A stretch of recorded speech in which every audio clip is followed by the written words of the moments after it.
big one, not the little one.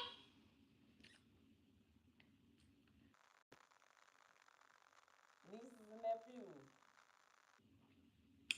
My hair was cute when it was wet. Y'all gonna y'all finna watch it get ugly in the transport again.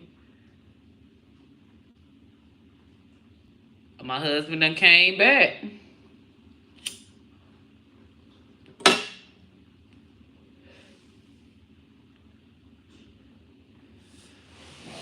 Apply that pressure, nigga. That's how you kill big one, not the little. I need to make my content. I really rather be twerking right now. Big is out a big one, not the little. But it was on my heart. It was on my heart to come here and tell y'all. It was on my heart. And when it's on my heart, I got to come and tell y'all how I feel because it's on my heart. But my nieces and nephews, listen now. I'm literally finna drill this all year. That's all y'all gonna fucking hear from me. Because it's been working. And so many of my nieces have messaged me and nephews like, thank you for just, out of all your craziness, you really, really encouraged me to just go and get me a home and own me a home.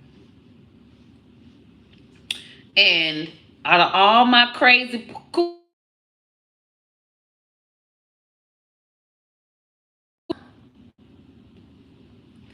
that's what made me the most happiest. Out of all my coochie popping, I thank God for. I literally retired. I retired myself early. 30 motherfucking 8 retired. Okay, turning 39 in a few days on the 15th of July. So yes, I'm happy about that, but that is what like really like, oh, make my heart warm. So I'm finna push this and keep on pushing it. Okay? So you can own you a house. The reason why you don't own a house right now is because no one has made you as comfortable as owning a starter home as owning a starter car. The reason why you done had you a car before and you ain't never owned you a house before is because you were not taught to be just as comfortable with the starter car as you is with the starter home. Everyone is in this mind frame of when I get my house, it's got to be the dream house. No, baby. No, baby. Because if you thought of that, it's got to be the dream car, your ass wouldn't get to work, would you? Motherfucker. Your ass wouldn't get nowhere. Had you been, oh, I ain't getting a car unless it's my dream car. I want a Phantom, Rolls Royce. That is what you're saying when you say, oh, I'm not going to get no starter home. Now, you can purchase an apartment.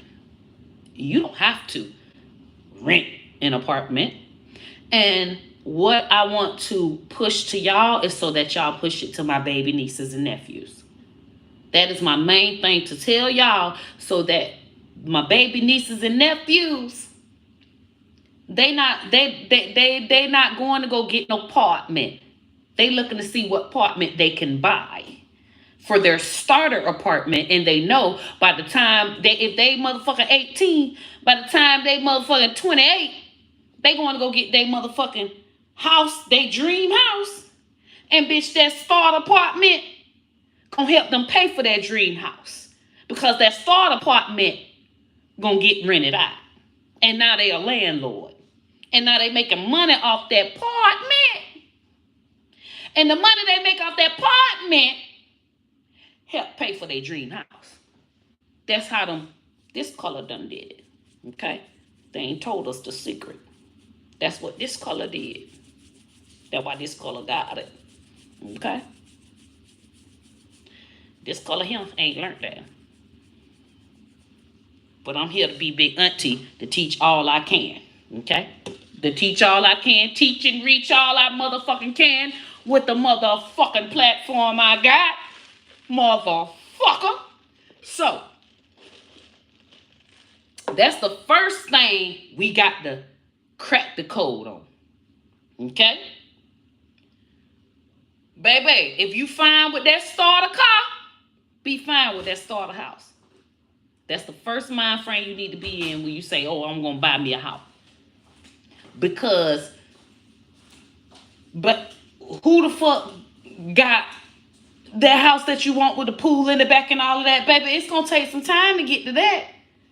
But why not get you something in the meantime so that house can be rented out? Because once you get a home, that's yours.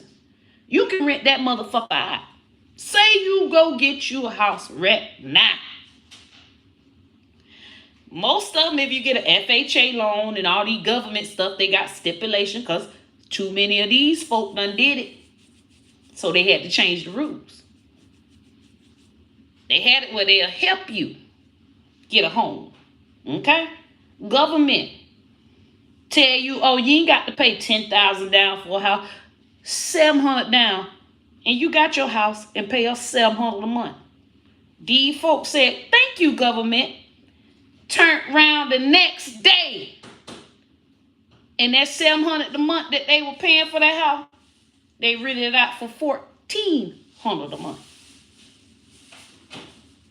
And they went on and stayed somewhere else. Probably stayed at their girlfriend's house, but stayed at their mama house. And made they $700 a month off their starter house. Okay? Government has changed it now because too many of these folk did it. Got the house from the government. Paying the $700 a month. Usually, if you ain't use the government, you got to pay $1,400 a month. They said, oh, I'm going to use the government. Pay $700 a month. And rent that bitch out the next motherfucking day. Soon as I find somebody. And make myself home. Government has now changed it. Said you got to be living in the house for at least a year before you can rent it out. They ain't care. They set up there, either stayed in it or rented it on the low to a family member for that year and then went and rented it out. Okay?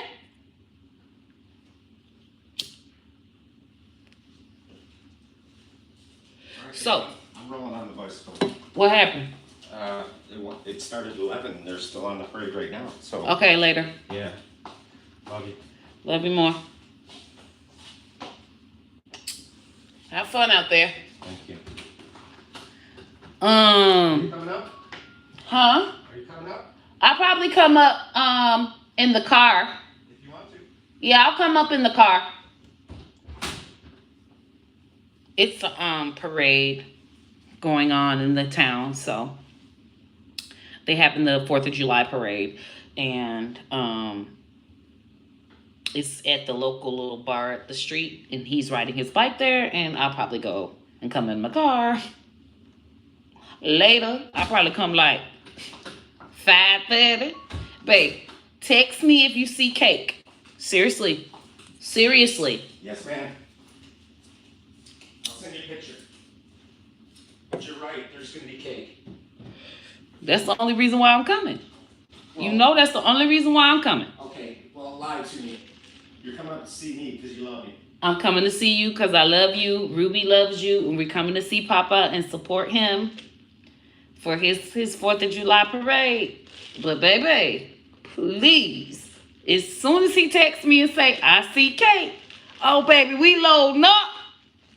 Good 30 minutes after, because it take people forever to cut the cake. Ugh. I swear, going to kids' birthday parties is like Only reason why I bought this little ugly kid a freaking present is for the cake. Oh, be nice. Be nice. Little ugly motherfucker, little snot nose bitch. There's no ugly kids. Shame on you. Dead puppies. That's the only thing that he's ever complained about me about is when I call kids ugly. He's like, little ugly motherfuckers.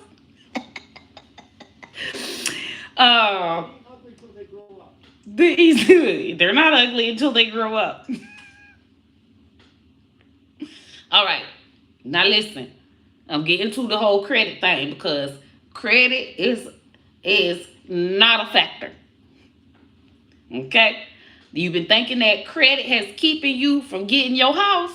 It's keeping you from getting your dream house. The 5-bedroom with the pool in the back. In Houston, New York. Big old cities. Yeah, motherfucker, yeah. You need good ass credit for them. But your starter house, just like your starter car. Did you need all of this credit? Just like it's buy here, pay here cars, there are buy here, pay here houses.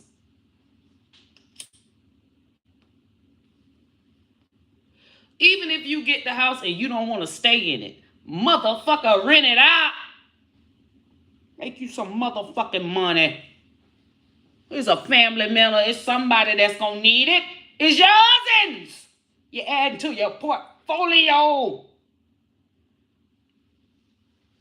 Talking about credit. They see you got a house you own, you paying on it. Just like with the car. You get a car so they can see you're building your credit. All right.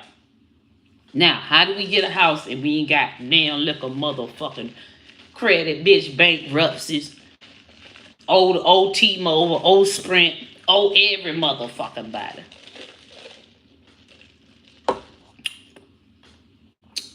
There's about 4 mortgage companies that own homes, and they have it where you can purchase the home, no credit.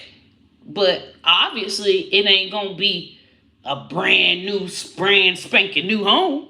You gotta put some work into it. You might have to paint some shit. You might need a new pipe. You might need something for the motherfucker. But, I mean, the thing about it is, people that are struggling right now and paying for the apartments and everything, is either pay for that apartment and struggle, or motherfucker get you your own house and you still gonna be struggling painting. So pick a motherfucking struggle, motherfucker. Okay? You either struggle motherfucking paying these motherfuckers rent and they're just living the life, or you start with your starter car and your starter home, and just like your car, you know what I'm saying, the AC probably don't work as good, or this window don't roll down, but it's still going. That is the kind of things you're gonna have to deal with your starter home. Is the starter house still work, but it might be something ain't working as great, but motherfucker is getting you where you need to go while you're motherfucking going. We have not been taught that. And having those kind of homes helps your children learn. Your children learn that's what used to happen. The reason why I know this is true, because that's how life used to be back in the days. It wasn't all these apartments, okay? People had their house, and when something break down, your daddy tell you, come on in here, and I'm going to teach you how to fix these pipes. Now shit's too complicated. I'm gonna come in here, and we finna climb up this roof, and we finna motherfucking fix this motherfucking roof from having a leak. And that is how many men that are old as hell now have those skills. They didn't go to school for it. Motherfucker, they had to do it because the house was raggedy, and bitch, it was their house, and they had to motherfucking fix it. They are everywhere. They are everywhere. But we act like we just, get me an apartment. Well, pay for the fucking apartment. That's 3 times. They ask you 3 times the rent and all of that. Is either paying for that or going and getting your starter home. Life ain't fucking easy. I hope y'all didn't think that you could just get, I could just get me a starter home and it's so perfect. Bitch, that was the point of having a starter car. You know, starter cars ain't perfect. Your starter home is not going to be perfect. Okay? A white guy just broke in the front door. Kid, that's my husband. Listen, okay. 4 years. We're going on 5. Okay. So it's very, very, very important that y'all get that through your head before you even want to go to the next step. Motherfucker, I'm going to have to fix some shit. Okay? But it's motherfucking mine. If I want to motherfucking rent that bitch out, I can. And I might just rent it to a handyman. It's a motherfucking handyman. He about to be homeless. He just need him some. Hey, you can rent my place. Fix it up. I'm going to go stay at my mama's house. Do you understand? You got an uncle that can motherfucking stay at that bitch and pay you some motherfucking rent while you go stay somewhere else. If push come to shove that bad. But there are homes that are livable and you just probably got to paint it, put you some new carpet in. I mean, it's do it yourself. You might have to lay your own carpet, but you did it. It's yours, bitch. You either do that or motherfucking struggle paying these people rent that got perfect carpet, bro. Those are your options. This is what I want everyone to get through their fucking heads. Those are your fucking options. You can't say, oh, the world is so bad and oh, these apartments too high. Bitch, it's motherfuckers that's staying in houses that's breaking down. They got to paint this and put this together and you swear up and down they got a beautiful home. They do. But when shit break down, they got to fix it. So you either live like a prima donna and pay prima donna prices. That is what you pay. You're paying your $2,000 a month. You're paying your $1,500 a month. You're paying your $1,200 a month because you ain't gotta fix shit, and then shit still break down. They know y'all ain't got the motherfucking lawyers to take them to court. You ain't got the time or nothing. They know this. They can be slums. So, I mean, you gonna overpay for some shit breaking down when you can just underpay where it's your shit and you paying your $700 a month?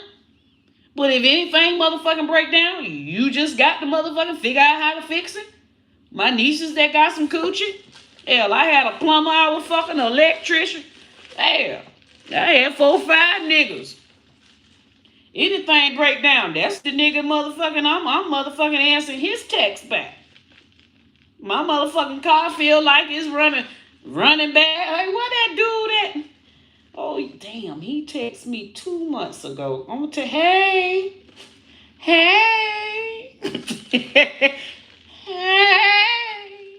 motherfucker. You own your own house, you'll figure it out. You'll figure it the fuck out. So it is very important. Now that we've gotten, okay, Auntie, I'm gonna get the ragged ass house. What a goddamn ragged ass house at, Auntie? All right, they every motherfucking where, and they have it where you can pay $1,500 down. The lowest I ever seen that you can pay down on a home that you got to motherfucking fix up, $400 down. That's the lowest I seen. In all my time. I said, 400? Motherfucker, bitch. Motherfuckers holler about they can't afford a home. They have it where they do owner financing, seller financing. They got a ragged ass house that they know they can't mortgage it.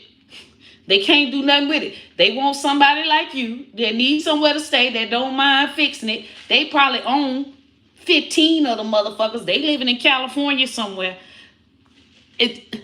Please, motherfucking move in that motherfucking and fix it for me. Yes, you can live in it and it's owner finance. Rent to own. Motherfucker, you own it. It's yours. You fix it, I ain't got to worry about it. And you just pay me my little money? Okay. They are everywhere. The reason why you ain't found them, because your ass ain't know for one, and you ain't look for two. Now that you know, you can look. Anywhere, they everywhere around your town. Even if you got to move 45 minutes away, an hour away, it's a cousin that live around the area that you seen a house at. Relocate, motherfucker. Do what you have to do, or just pay them people $1,500 to $2,500 in motherfucking rent. Never in an apartment. Never own nothing in your life. And that's just what it is. You can still complain about it, but I'm just letting you know you're complaining. This is why nobody's hearing you. This is why there's no they helping people over in other countries. They got all kinds of shit. But what about me with this high ass apartment? It's the land of the free. You don't have to be in that high ass apartment. But you like, I can't stay over there. I don't like this. I ain't finna fix that. I don't know how to fix that. Well, stay your ass over there. You's an ass person. And a lot of y'all ass motherfuckers pay that ass high ass rent. You could never own a home. Cause you Some break down, I got to call the landlord. You ain't finna motherfucking Google how to DIY. You ain't finna motherfucking go to Home Depot. You ain't even finna motherfucking look up. You ain't finna even, you got an attitude in the grocery store. One of the white men waved at you. You got an attitude. That could have been the dude that owned the electrician. All you had to do was wave and say, hey, back to the goddamn neighbor. You can't even make friends with motherfuckers that can fix up. Keep your mean ass in the apartments. Tell you now, this ain't for everybody. Some of my nieces and nephews got to stay in them high ass apartments, but at least you know why. At least you know you gonna be in your apartment paying that high ass shit. It ain't gonna never be no help. It ain't like America is doing you wrong about it. America ain't did shit wrong to you. I'm telling you now. It's just to help you understand. And you ain't got to really be searching for a plan. You know, I'm finna pay this high ass shit because ain't no way I'm finna get no house. Ain't no way I can even deal with a man or a woman to motherfucking figure out how to fix some shit. If anything break down, I ain't painting shit. The shit already got to be glossed up all the time. Anything break the fuck down, I'm going to feel like somebody else got to fix it. It ain't on me. I don't. So even if you get your beautiful house with your beautiful pool, you're going to need a pool boy. Your pool going to turn fucking green if you not in there fixing the pool. Okay. It's a lot of work to keep up the house. Okay. All right. You want a pool. That's why I say, oh, hell no. A pool is a lot of work. I'm not getting a pool because that's an extra bill. I need a pool boy.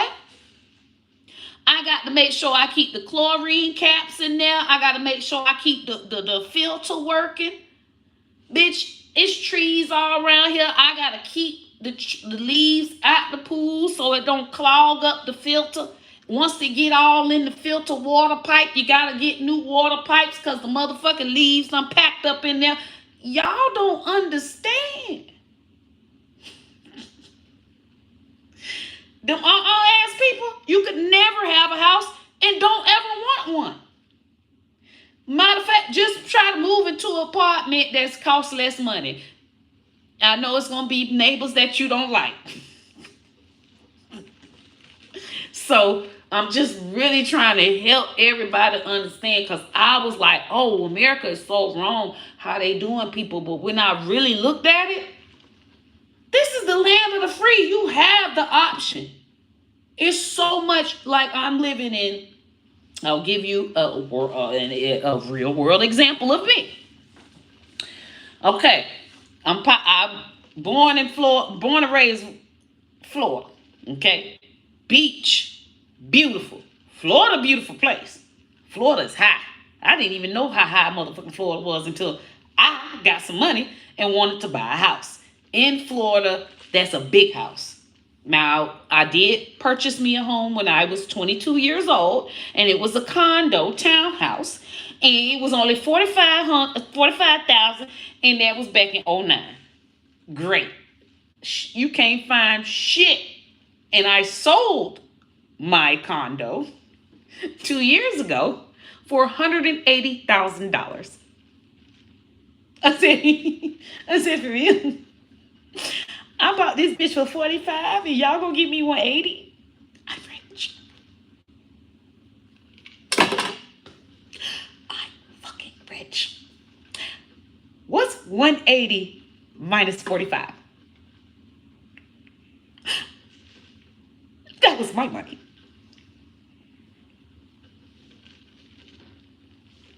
That was my starter apartment. Do you get it? Do you fucking get it? Even if you don't live to see that money, you've been fucking. You got kids. They'll fucking see it.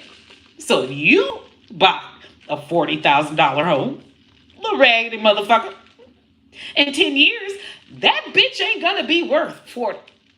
Because prices go up. It's gonna be worth way more than that. And you might see it, or your kids might see it. Either way, somebody gonna see it. That is what they have been doing, have they not? Grandpa's dying. Grandpa owns this house and that house. I'm gonna get that house and that house, and then yeah. But I refuse to get a fucking starter little raggedy ass motherfucking house for the children. Because it's a raggedy house right now. But you keep that motherfucker. In 10 years, woo, that raggedy, it don't matter how ragged it is. It's still worth more. That is just what happens with inflation. That is just the economy. That is America. That is the world, bitch. Now, it's very important that y'all know this. Even if you don't want to do it, teach your children. Teach your children to get a starter. Okay? So, I get the house, everything good. That was absolutely amazing. You ain't got damn bit of credit.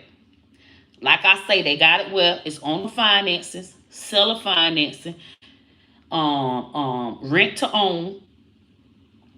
They have them everywhere, but it's not the most beautiful home. You go in there, bitch, you see, you even get, they'll tell you, okay, this company said that they can fix it, and this how much they can fix it for. Damn, I ain't got 30,000. However, there are companies that will fix it for you and you pay them. It ain't got nothing to do with no credit or nothing, bitch. And they have a lien on your home. You don't pay them, that's their house. Play with them people and not pay them. They'll be having the motherfucking sheriff kick you and all your motherfucking shit out. And now it's their house. That has happened plenty of times. Play with them if you want to. That's why they don't mind fixing it. And because you have signs saying, bitch, if I don't pay them 30, that's their house. So some people, they end up on crack and shit like that. And that's why a lot of these folk ended up in that situation. They ended up on crack and didn't want to pay the people, and they end up losing their house. If you don't plan to be on no crack and you plan to make sure you pay these people so that you can live in your house that they done fixed up and made motherfucking brand new for you, then motherfucker, you deserve to be motherfucking homeless. Shit. This was your last motherfucking strike. All right. So they have those options. Now, if you really want to get into the credit thing, that was people with no credit at all. Also, some people that ain't got no credit, no nothing. $10,000 down. Get you no credit, no nothing. They don't give a fuck. $10,000 down. Get you $100,000 home. $20,000 down. Get you $200,000 home. $30,000 down. Get you $300,000 home. So money talk. Bitch, if you got your 10, 20 grand cash, bitch, you can get your home. Okay? And that's just, I just gave you the max of a home. If you got 10 grand down, get your $40,000 home, and now you only owe 30. You get what I'm saying? All right, bang. Now, and the reason why you would do that is because even if you don't live in that home, rent it the fuck out. Even if it's in a place that you will never live at, rent it the fuck out. Let that money make you money and pay whatever the fuck is a bill that motherfucking house, that rent a house can pay you. It's a bill that you can, I don't give a damn motherfucker, is a bill that can be paid. Okay? That is the goal. That is what they have done. That is why they own everything. Nobody taught us this. Nobody said this to us. Nobody told me a fuck thing. That's all I would have motherfucking did with my fucking money. So I'm telling you, this is what you tell your children. This is what you tell yourself. Definitely the motherfucking children. Do not, and when you tell your child to go get them apartment, you are a fucking idiot. You have failed them. Stop. Break the cycle. Stop telling them churn to go get them high ass apartments because your lazy ass don't want to motherfucking encourage the child that, hey, if a pipe break, bitch, we gonna fix it. That is what all these old dudes, that's why we got to go to the old man, the old plumber and all that. We're losing them. That's fucking supposed to be teaching our churn to be the fucking plumbers and shit. The fuck? And it's not, be a plumber because you're going to make all this, a small amount of money and struggle. No, be a motherfucking plumber so that when you own your home, you ain't got to motherfucking pay a bitch. You know what time it is. And if it's a bigger job than what you can do, at least you fucking understand. And a bitch ain't getting over on you. That is what children's shadow band. Children's, okay? It ain't children, okay? Because children get taught about their ABCs. Churn. Get taught how to motherfucking change a motherfucking sink. Sink is leaking. Shower leaking. Bitch can motherfucking bust through the goddamn wall, drywall that shit back, tile it back the fuck up. Sick of this shit now. That is the fucking goal. Too many of us are pre-fucking Madonnas. Pre-Madonnas. Pay that high-ass rent. Pay the high-ass rent. And what they did, they took all the apprenticeships out the schools. Shop class. All that kind of shit. Home ec. They took that shit out. Because they said, it's enough for us that can own all this shit. Enough for us. Can own it all. The more they know how to fix some shit, the less they gonna motherfucking call us. We gotta take that shit up out the schools. They have crippled an entire generation. An entire generation. All they do is play video game. Them children can't motherfucking fix a goddamn nothing in the house. And all they know is get them apartment, get their Wi-Fi, so they can play their goddamn game.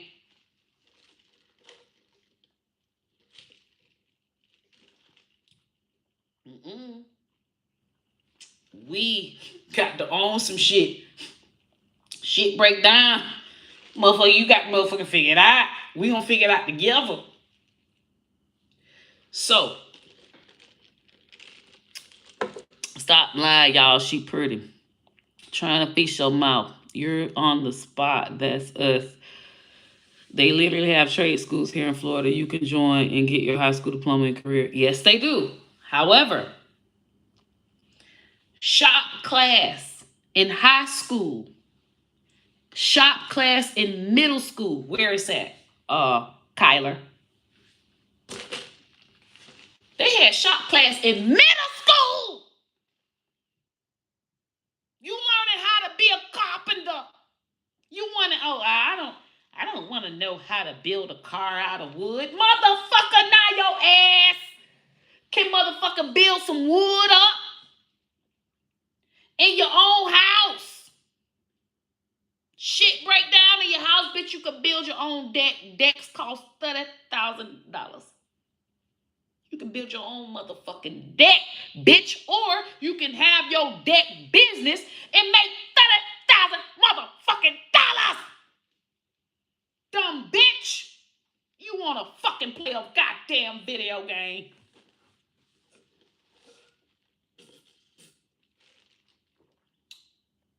I'm sick of it. I'm pissed. They have crippled us purposely. Because it was too many. It was too many coming out, and too many was discolor. And they were beating out they mother, and it ain't just black. I'm talking about Hispanic too. Them Hispanics came through with them motherfucking roofing businesses and lawn services. Fuck they ass up.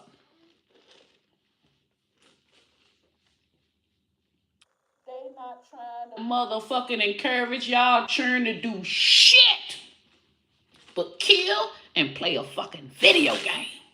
Too much competition.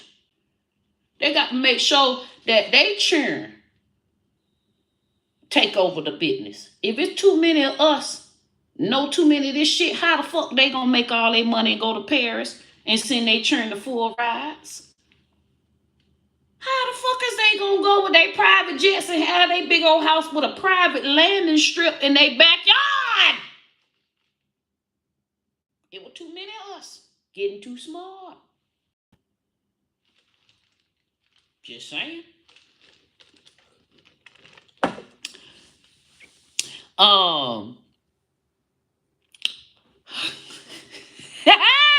Derek said, dang, her glasses is angry too. Derek, go to hell.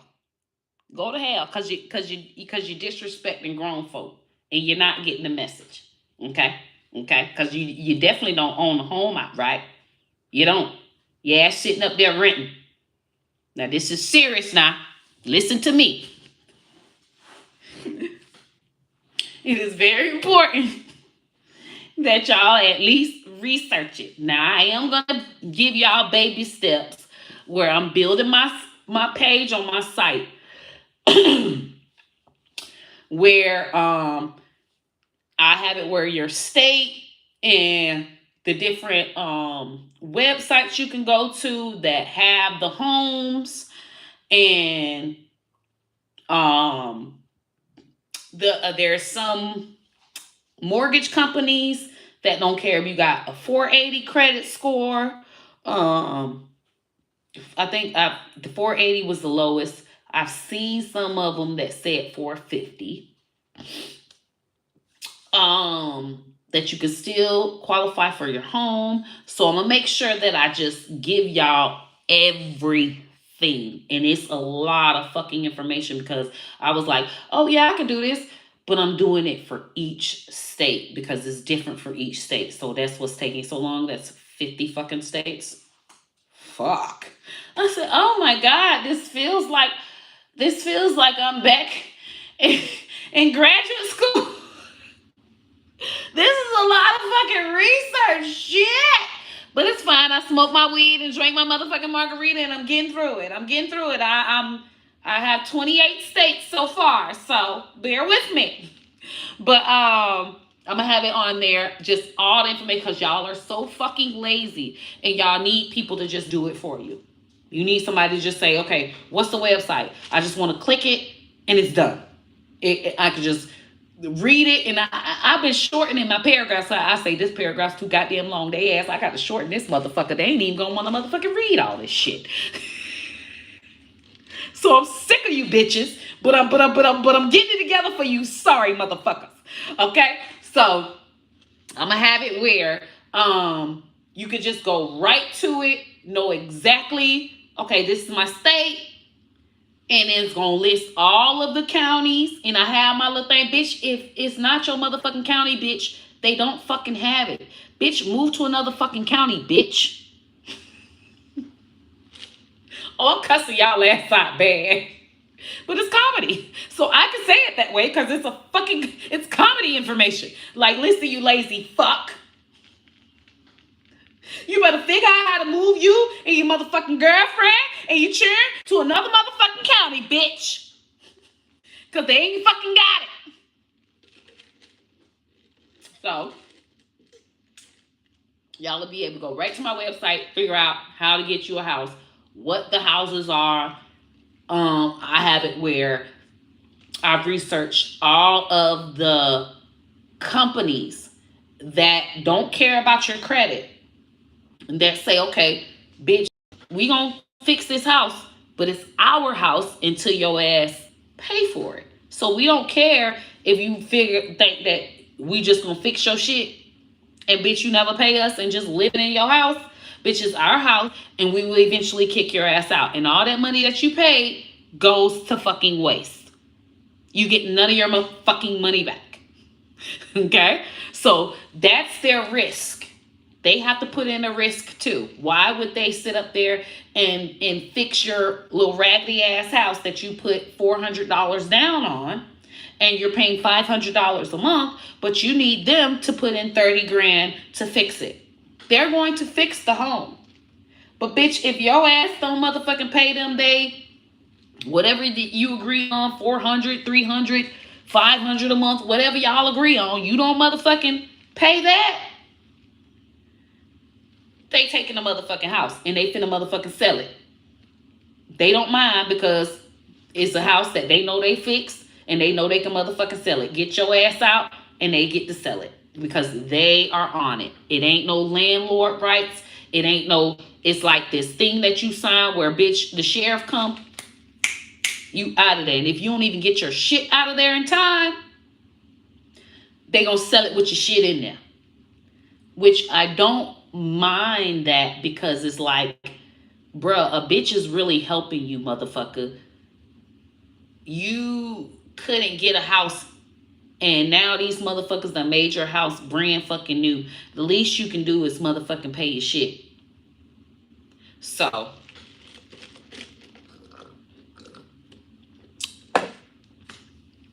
what kind of finesse?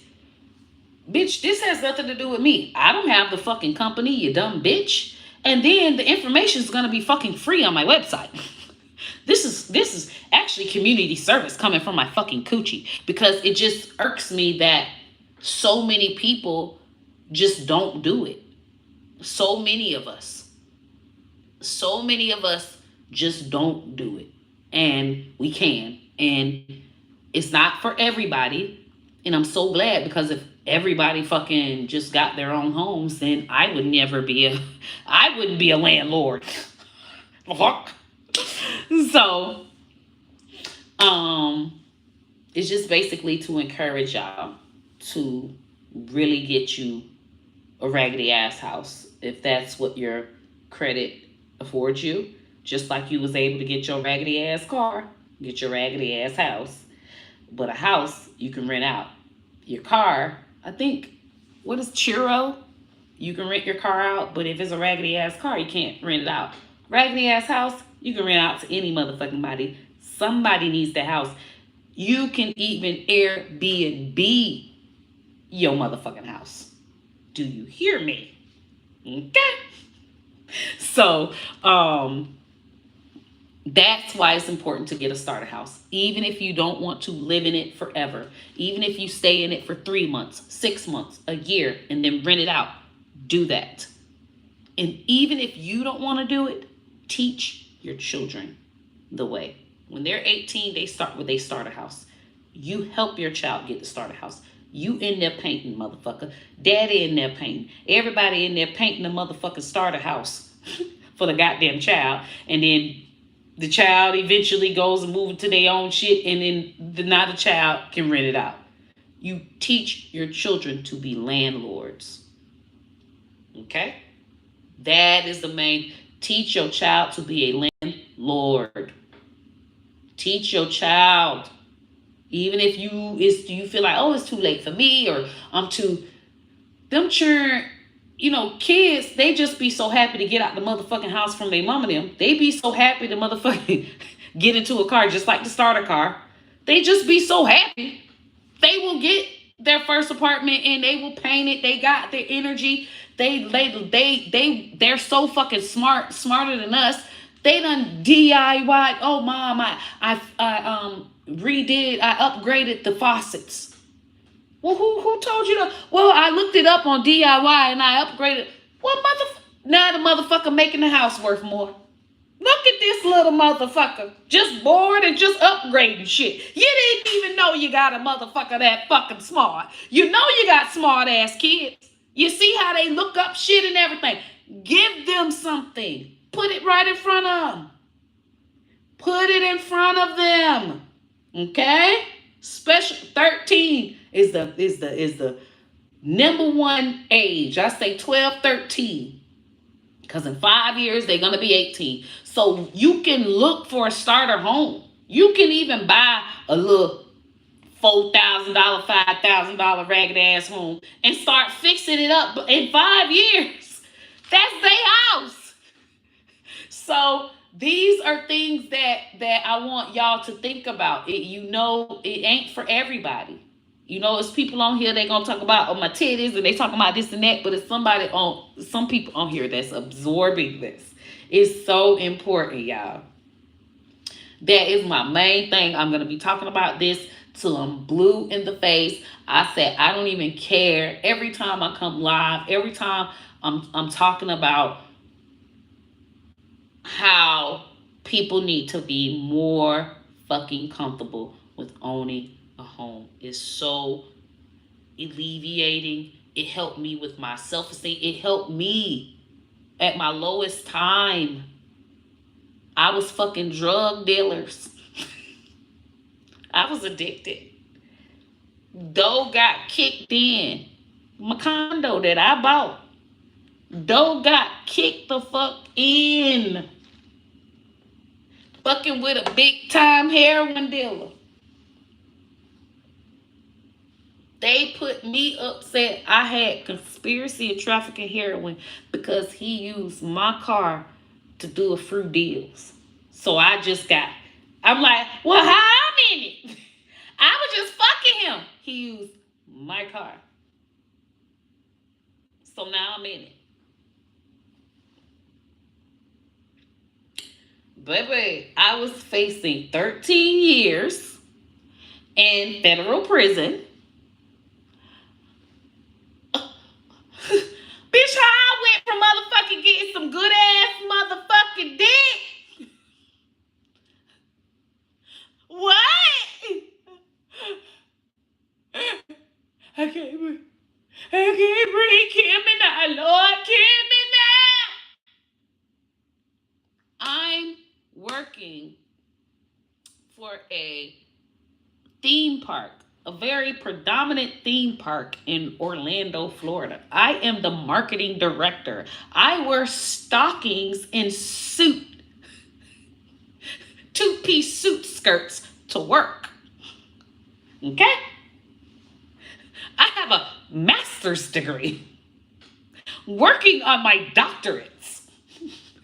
I'm throwing all this shit in there because I'm not a criminal.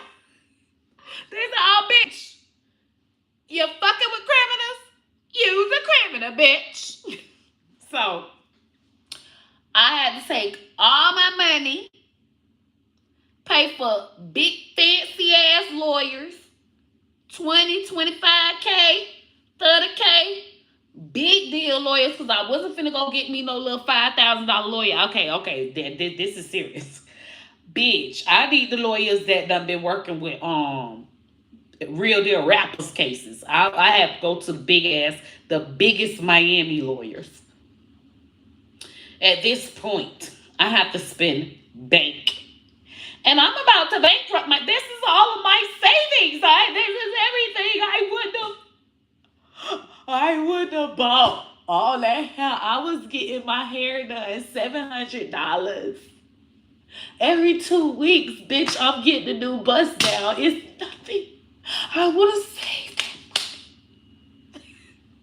I was like, I want all the hair, all the color. Oh my God, I just put 10 bands in the club, just blowing money.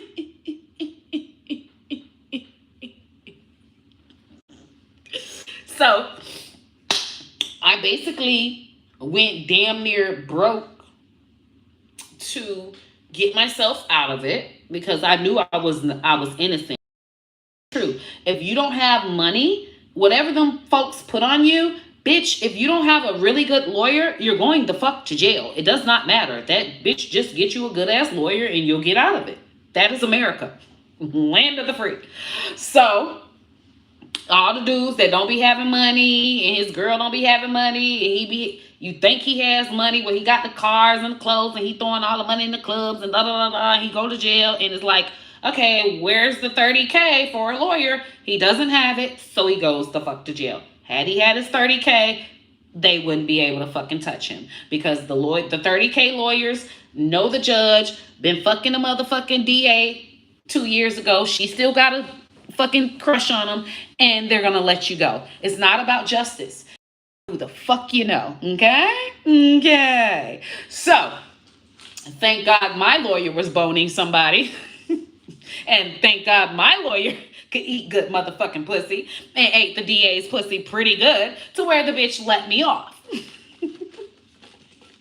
So, I was able to get out of it. However, now, bitch, you can't go back to your life. You didn't go to jail. You're no longer Miss Stockings and two-piece suits. So, like, you have a conspiracy of trafficking heroin on your record. You're not. You're not. So, I had to become a fucking crackhead on the internet.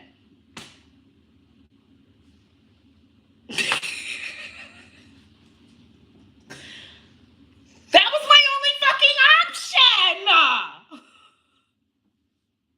The fuck? And trust me, it was nothing to snitch on because, first of all, the nigga was from Miami. They could kick the door down in my town, which is Melbourne, Florida.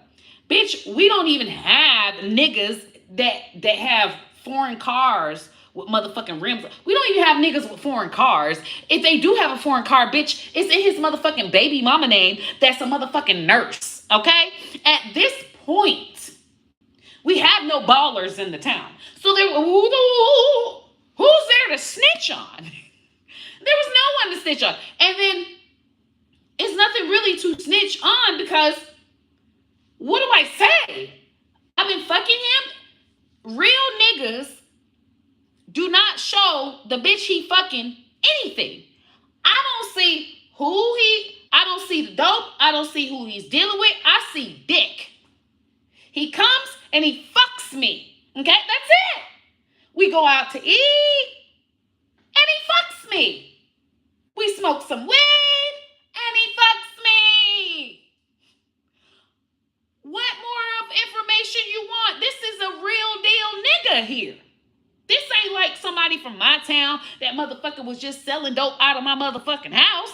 Nigga never sold a fuck thing out of my house. And I was able to prove, my lawyer was able to prove, he did nothing in my car. He pulled tapes and everything. The man used my car 2 times. It's cameras, surveillance in my apartment complex. On the road, he went and washed my car. One time, came back. He said he wanted to wash my car. I said, okay. He said, and I did. I mean, I had a BMW. Miami Heat edition, white with the red seats. They only made 11, and it was the actual Miami Heat edition because, of course, Florida, living in Miami, Miami Heat. So, I did keep it very dirty because I'm a girl. I did keep it very dirty. Who the fuck got time? It rains in Florida. Bitch, I ain't got time to be going to the motherfucking car wash all the fucking time. So he was like, bro, this is a Miami Heat edition, bro. You keep this BMW too fucking dirty, bro. You got a car wash right around the corner from you. Just run it through the car wash. I don't like running through motherfucking car wash. Bitch, I don't have to okay. Anyway, he went to car wash once, and then he went to get my food from Chili's the next time. I told them that. They were saying that he was doing motherfucking dealings in my car. Lawyer was able to prove that. Never did a dealing in my motherfucking car. Because, bitch, first of all, he don't want nobody to know that we fucking. You know how that go. When you're fucking with a dude with a lot of money, he's fucking somebody else in the town. Got to be. I mean, all this money, he light-skinned with all these ghosts. He was so motherfucking pretty. Dick was so motherfucking long.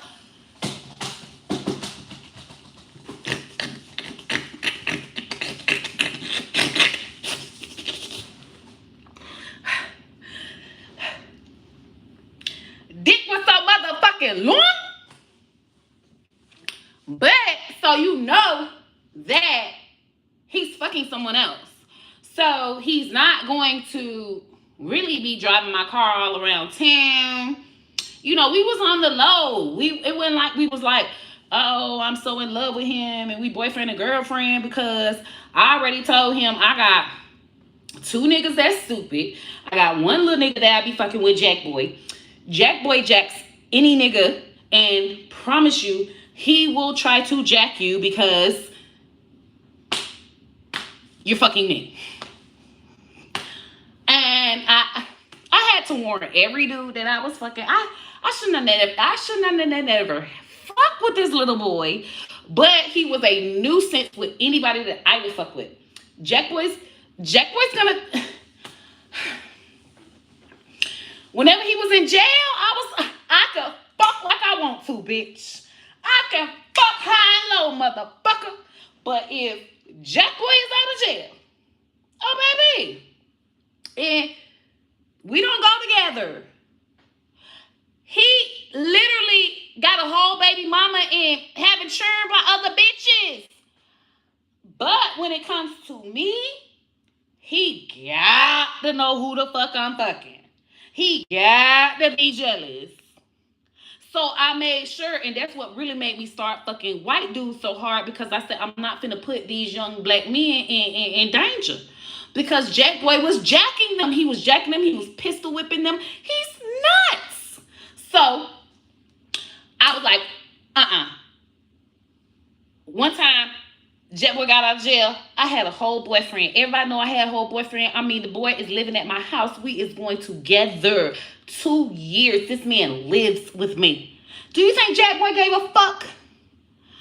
I'm upstairs smoking. My boyfriend. Hey, somebody at the door for you. Somebody down here for you. First of all, nobody comes to my house unannounced. I'm looking at my phone. No text messages. Why did you even open the door? Why I did not hear it? Why I didn't hear a knock at the door? Why Fetty didn't bark? Oh, that was before Fetty.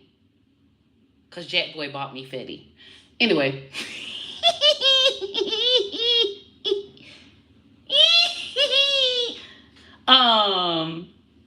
Okay, so I come downstairs. Bitch, Jack Boy is at the door. What's happening?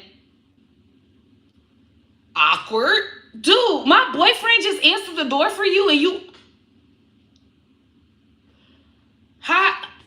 Just was letting you know I'm out.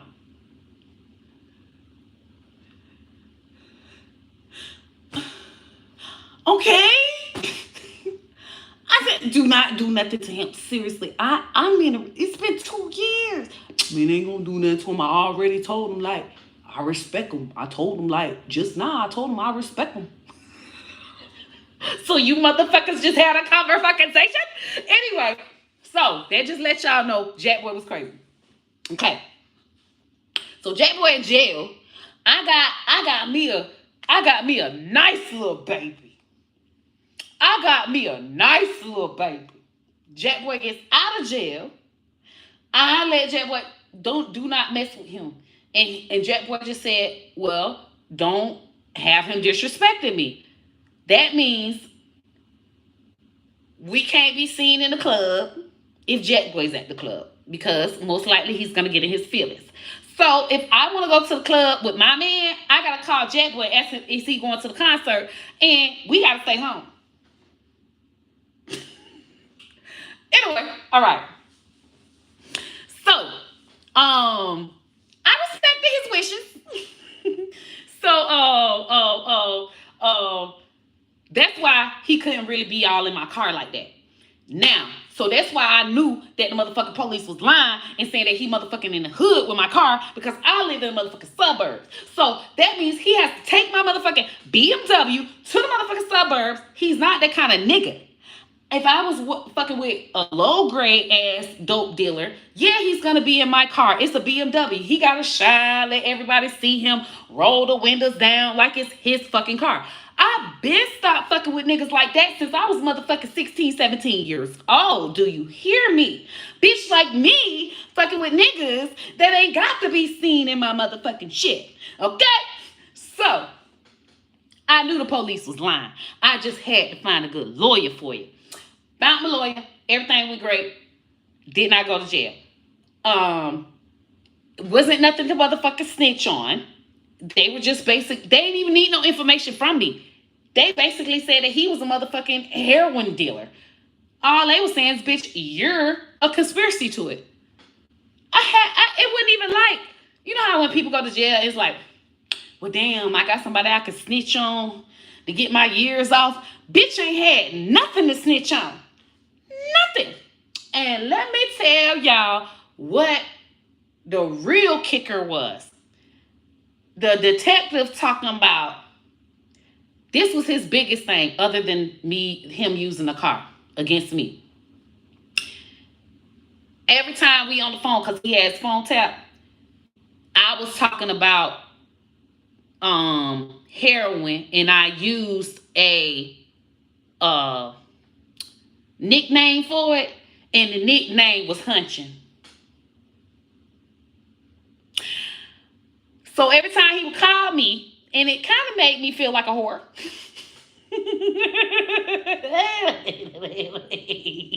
Because every time when they played it in the court, every time I called him, I said, well, I want a hunch.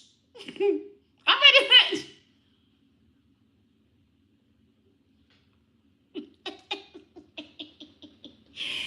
And my lawyer was able to prove that hunch means sex, bitch. And it was so funny. Even the DA giggled. People giggled off of that in the courtroom because the detective really swore up and motherfucking down that hunch mean heroin. Bitch, no the fuck, bitch, I'm hunching. Hunch is sex. I want a hunch. That's what I say. That's what Southern people say. He was one of the motherfucking New Yorkin ass detectives that they done shipped down here in the motherfucking Florida. Like, bitch, you gotta learn some Southern motherfucking slang, nigga. So, oh, hey, hi Tina. Why are black ladies so loud? Because our coochie be wet. And you know how when water get in your ear, it be like hard for you to hear. Coochie wetter than a motherfucking bitch. I'm just saying. So I went and beat that and everything, y'all. And then I became a motherfucking crackhead on the internet. And I said, I'm finna rent my house out because I seen that I was only paying $327. I worked for Chase Bank since I was 17 years old. And I was when I went to buy my house, I was able to get the best motherfucking mortgage rate that a bitch can't even get. A bitch can't see 2.8 for a mortgage rate ever. Like, I don't even know what homes are left with a 2.8 interest rate. Bitch, the interest rate now is 7%. That's the norm. And the interest rate was like 4.75, and we got half from working at Chase Bank. So I was able to, my interest rate 2.8. So I was only paying $327 a month for my mortgage. But I looked, and homes around me, when people were renting their homes out, they were renting from $1,200 to $1,500 a month. I'm like, well, I can just move out of my house, move to my parents' house, rent my shit out, and I'll be done came up in a year.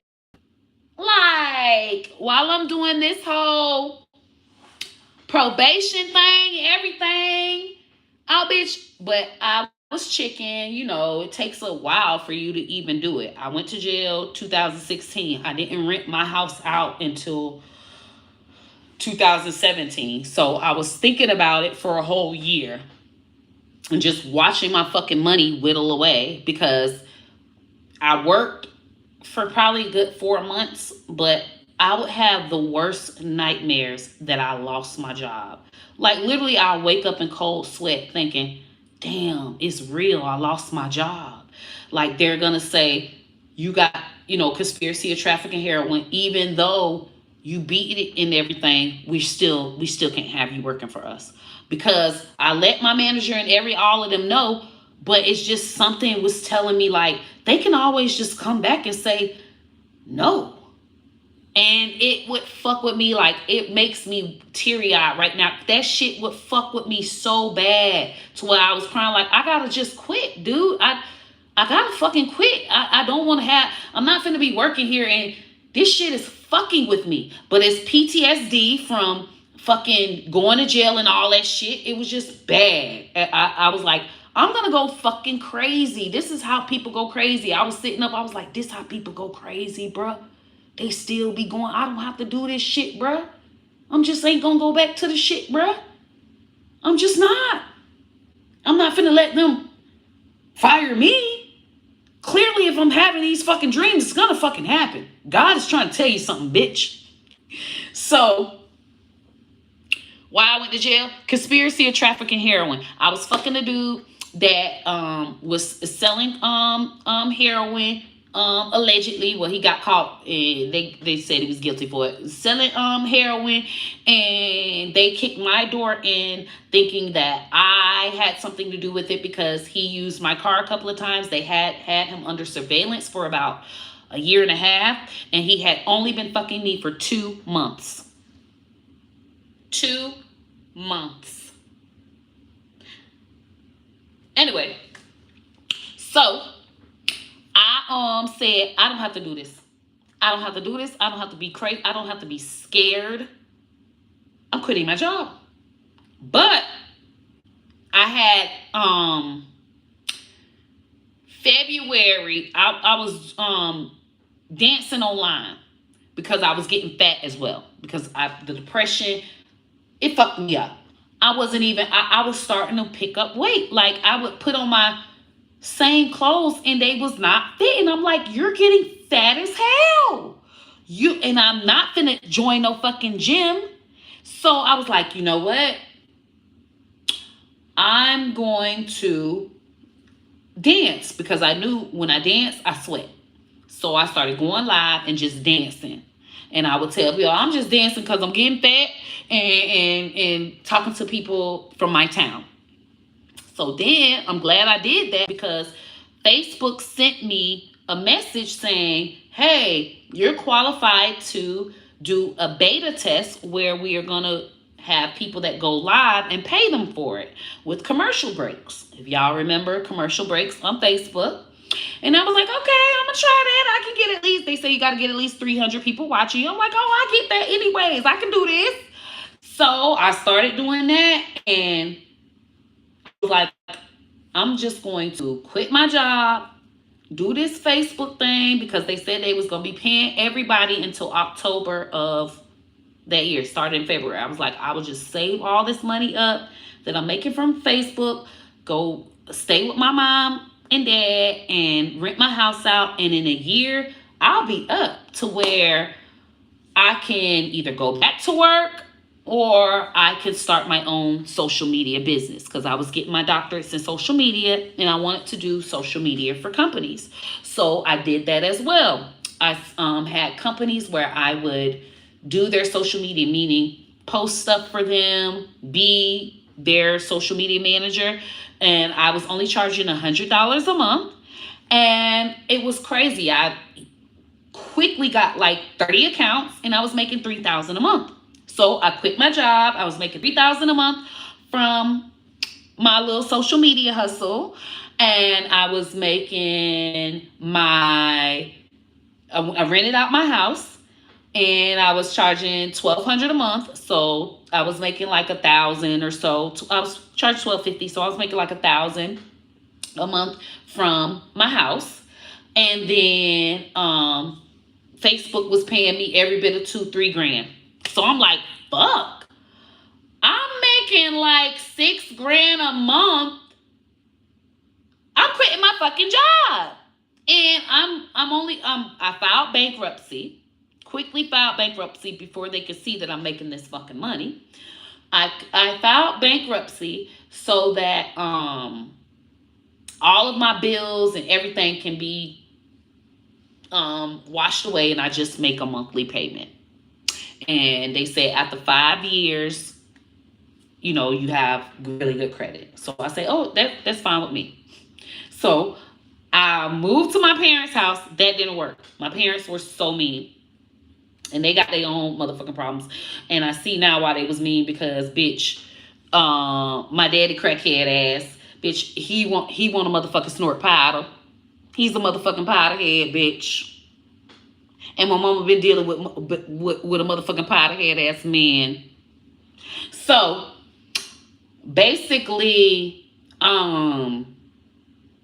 he would steal money from my mom. And he lied and told my mom that I stole $80 from her when I wiped my ass with that from my motherfucking online and all my fucking money, bitch. And he was being rude to me, so I just left. Well, he was lying about money to my mom and putting it on me. I didn't know about this. My mom didn't tell me about this until like this year. So I've hated them for years. They finally told me why. But anyway, so I go there and he's a fucking crackhead. So, bitch, that's why they was being all mean. And that's another reason why they didn't really want me there, is because they trying to hide that they motherfucking powder heads and shit. Bitch, but that's fine, because that pushed me and that made me so strong. And I wouldn't have been that pew, everything happened for a reason. Because I feel like my content would not have been as strong and fun and raw had I been at my parents' house. So I'm at my parents' house. They fucking are like, get the fuck out. And so I literally am homeless now. Homeless. I couldn't believe I was homeless. And I'm telling everybody online, bitch, I'm homeless. I'm not staying at my mama's house, because if I stay at my mama's house, I will never be Auntie Hammy. I know y'all like me jumping up and down, but my mama them is mean. And I'm just going to go and get me a job at Walgreens, like my mama said I should do. Because I don't have the motivation. I don't have the support. So I was homeless. And cousin Adrian, a young lady out of Memphis, work hard, no kids, black woman, 4-bedroom house. Baby, you ain't homeless. Don't play with me. I'm not no black woman, and I've been watching you. I know where you motherfucking came from, bitch. You own your own shit, bitch. You come with that motherfucking BMW, bitch. You drive that motherfucker right on here. Bitch, you got you a motherfucking household. Don't you ever in your life say you motherfucking homeless, bitch. You got you a house. Stop, because I cry. I'm trying to be... Okay. Baby. So I drove to fucking Memphis. Didn't even know who this woman was. You hear me? Did not know who this woman was. This woman could have killed me. I said, baby, if it's meant for me, if it is woman to kill me and me to die, it's meant for me to die. Because I drove there to my house. And to this day, I still have my motherfucking house. You hear me? In motherfucking Memphis. You hear me? So, she became my mom. She became my fucking mom. Because I couldn't believe that I ain't had my mom. I'm an only child. Me and my mom ain't but 14 years apart. Nope. 15 years and 15 days apart. No, 18 days apart, because my mom's birthday is June 27th and mine is July 15th. So my mom had me 18 days after she turned 15. So basically, bitch, she was pregnant the whole time, 14 with me. So me and my mom like this. But for whatever reason, you know how it goes. She chose the man. She chose her crackhead ass man, and that's what she has to deal with for the rest of her life. And she chose her crackhead ass man over her daughter. So I couldn't stay there. So I went to Adrian, and that was March of 2018. By April of 2018, Pew Pew Pew went viral. Yeah, March. I moved there March, April. Only took 1 month. So I was at Adrian's house, but Adrian's older mom was there, and I just did not feel comfortable with doing all that pussy popping and in the house with her mom there. So I would do my shows at a hotel, but I was making enough money to do my shows at a hotel. And it was fun because Adrian like, yes, get the hotel, because Adrian will come and it's like, we'll be staying at the hotel. You know, it's just fun to have, even though she got her own house and we can go back to the house, hotel parties are fun. We can be loud, we can smoke, we can just be lit. So I was doing my shows from the hotels, and Pew Pew Pew went fucking viral, and it was all she wrote from there. Now, this is very important that I tell y'all this, because it's like, okay, my mama didn't let me be there. March, I went to Adrian. April, Pew Pew Pew went viral. Okay. And that's when, you know, I signed with Cardi B them label, the same label that Cardi B was signed to. That's when I learned all about the industry and learned that the industry is all fake and everything that y'all ever heard me say on Tasha K, and just everything, just learning everything. So then, you know, they were like, okay, Pew Pew Pew went viral, but that was just my video. That wasn't a song. That's what made me learn. Bitch, I got to do it all over again. Basically, they told me, we're going to make it into a song, but it has to go viral again.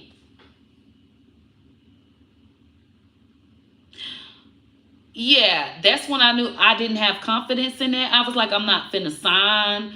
I don't want to sign no 50 grand, no 100 grand, no $200,000 deal, because I'm not going to have the money for y'all. Pew Pew Pew went viral one time. It'll never go viral again. I don't even see how the song went fucking viral. I'm not signing this. I'm fine with being able to go back home and my bankruptcy be paid off. I said the only reason why I did this, I rented out my house and went on, is so that I can, because I was paying double on my bankruptcy payments because I didn't want to end in 7 years. I want to end in 5 years because it was 7 years, but I ended in 5. So I'm like, I'm just gonna double pay my bankruptcy payments. So all that money, the money that I was making online and from my rent, my mortgage, my landlord, I was putting it towards my bankruptcy. Because my whole point was pay my bankruptcy off, go back home, just go back to being a regular person. Get whatever job. It's been 7 years, 5 years, whatever's on my record, the conspiracy of trafficking heroin, they're not going to care about that. Just go back to work. I'll be able to go to universities. I'll be able to be a college professor. I'll just be able to go back to work like I've always wanted to.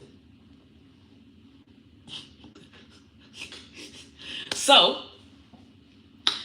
I was like, well, I only got about 2 more years and I'll be done. So I ain't care about being famous. I refuse wilding out. I refuse everything because I said, I just want to be able to pay this bankruptcy off and go back home and go back to my regular life. I am so tired of being Auntie Hammy. I'm done. Every day I have to be this fucking crackhead. Everybody loves it. That's my way that I make money. But I'm tired.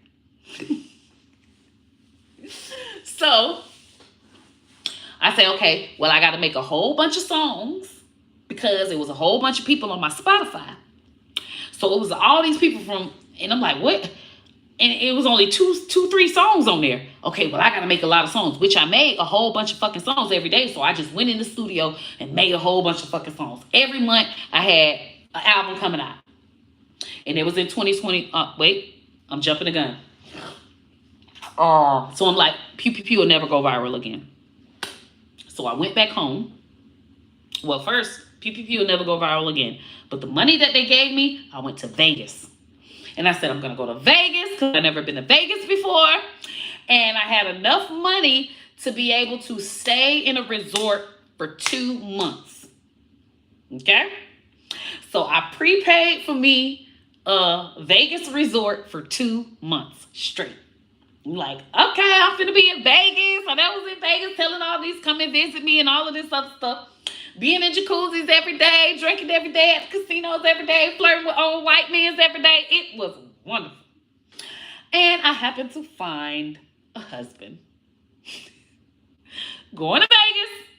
I had a shotgun wedding. See, that was big. I can't not. That was a big jump. So I go to Vegas. 2018. Tell y'all, April, March. Can't be at my mama and them house. I go with cousin Adrian, a young lady that said, bitch, I've been watching you. You've been bringing me so much joy, bitch. You are not homeless. I seen that beautiful house. I seen that beautiful dog, that beautiful motherfucking Tahoe. Come here to Memphis. You have a home. Went to Memphis in March. By April, pew, pew, pew went viral. May, June, I'm in LA recording and blase squad. Come back, get money. I'm like, well, where I'm gonna go to? I don't want to go back to Atlanta. I don't want to go back to Memphis. I want to go to Vegas. I can go anywhere I can go. Went to Vegas, 2 months, paid up front 2 months. So I went to Vegas like May 30th, stayed to like July 17th. So almost 2 months. So I meet my husband July 15th on my birthday. We go out on my birthday and I meet him that night of my birthday. Hunch him that night.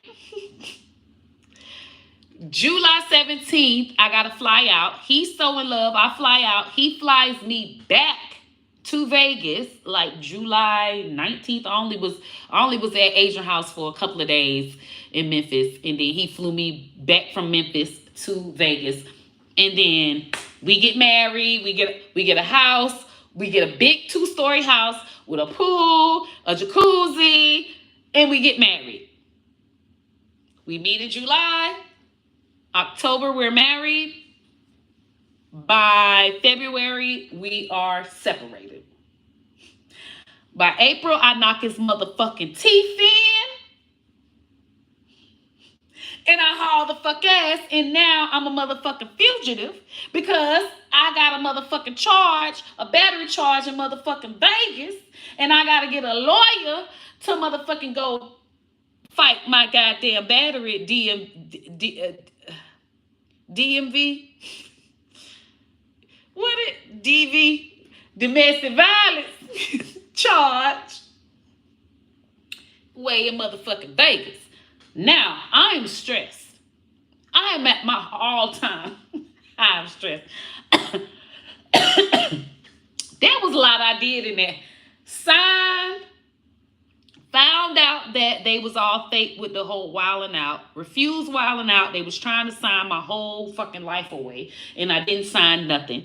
Went and got married to this man. Said, fuck whatever I signed with. Bitch, I don't even care about that shit. I'm just finna motherfucking be with my rich ass man. He ended up not being a rich ass man. He's rich, but he scams old ladies to be rich. I couldn't live with that. He does Ponzi schemes.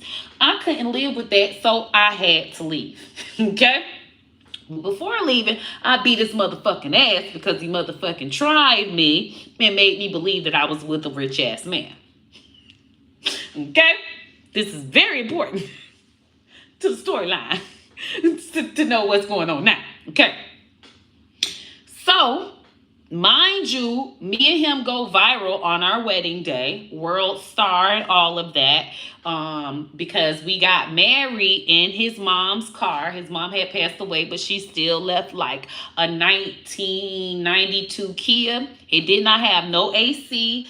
It was just the raggediest car that he would get around in. Yes, we had BMWs and stuff, but he just loved his mom's car and he had to have the car. So I'm like, okay, we can get married in mom's car. Because it was good for my motherfucking ratings, bitch. So that night for on Facebook, our honeymoon, because I'm telling everybody, oh, we having a honeymoon, we get married in the car. We got married at the same place that Michael Jordan got married, because Michael Jordan had a drive-through wedding as well. Look it up, bitch. Michael Jordan had a drive-through wedding, and we went to the same place Michael Jordan got married, and I had a toilet paper veil. So I did my little veil and I had the toilet paper on there, and everybody just couldn't believe how ghetto it was. And of course I had it all on Facebook. So by the time it was time for our honeymoon that night, by now I'm drunk as hell. He's freestyling and rapping. I'm dancing. It was the most horriblest honeymoon you can ever motherfucking watch. But we had like 28,000 people watching. It was the most I've ever had in my life on Facebook. I'm like, what the fuck? Next day we viral every fucking where. So that was cute. And but that was October. Find out that he was scamming old women's. I beat his ass for the old women's and for me and for my reputation and for me to have to go back and say, okay, I don't have a millionaire fucking rich ass husband. Like, dude, I told the whole fucking world. I sucked your wrinkled ass dick thinking that you were rich for real. I want all my sucks back. Anyway. Oh. So then, and you better get off of here. If it's a lot of cussing, your ass don't need to be on here, motherfucker. Okay. So, leave him. I'm distraught, y'all.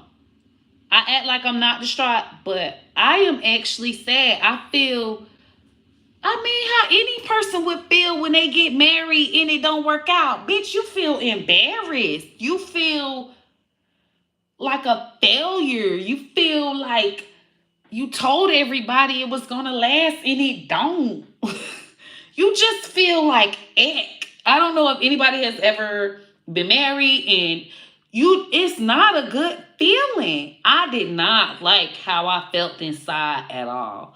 I just, even though it was funny and I played around, I really did love him. I really did think that I was gonna be with him forever. We had a CBD business. We opened up a whole store, a storefront. He was fronting with the storefront. It was fake checks he was giving the landlords, just waiting for the checks. It was just all so scammy, and I was so upset. I was so sad because I really believed that I had told everybody I was the first black woman to own a CBD shop, and I'm not, because that was fake.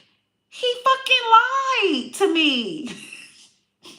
I'm getting upset all over again, y'all. I'm upset. That was I'm upset. Anyway, okay, and that's why I beat his ass. And then he goes and tells all these bloggers.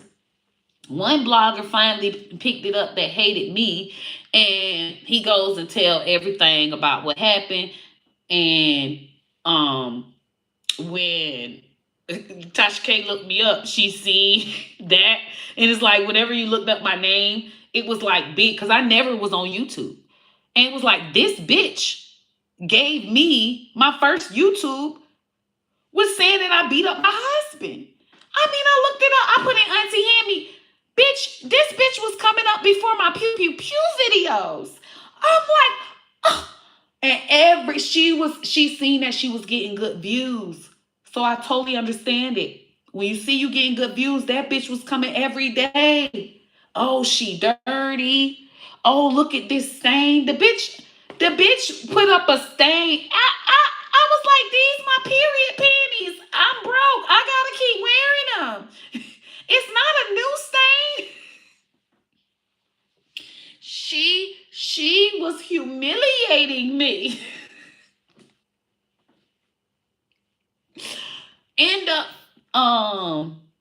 working for him. End up being mad at my husband. They fell out because he called her all kinds of bitches and hoes.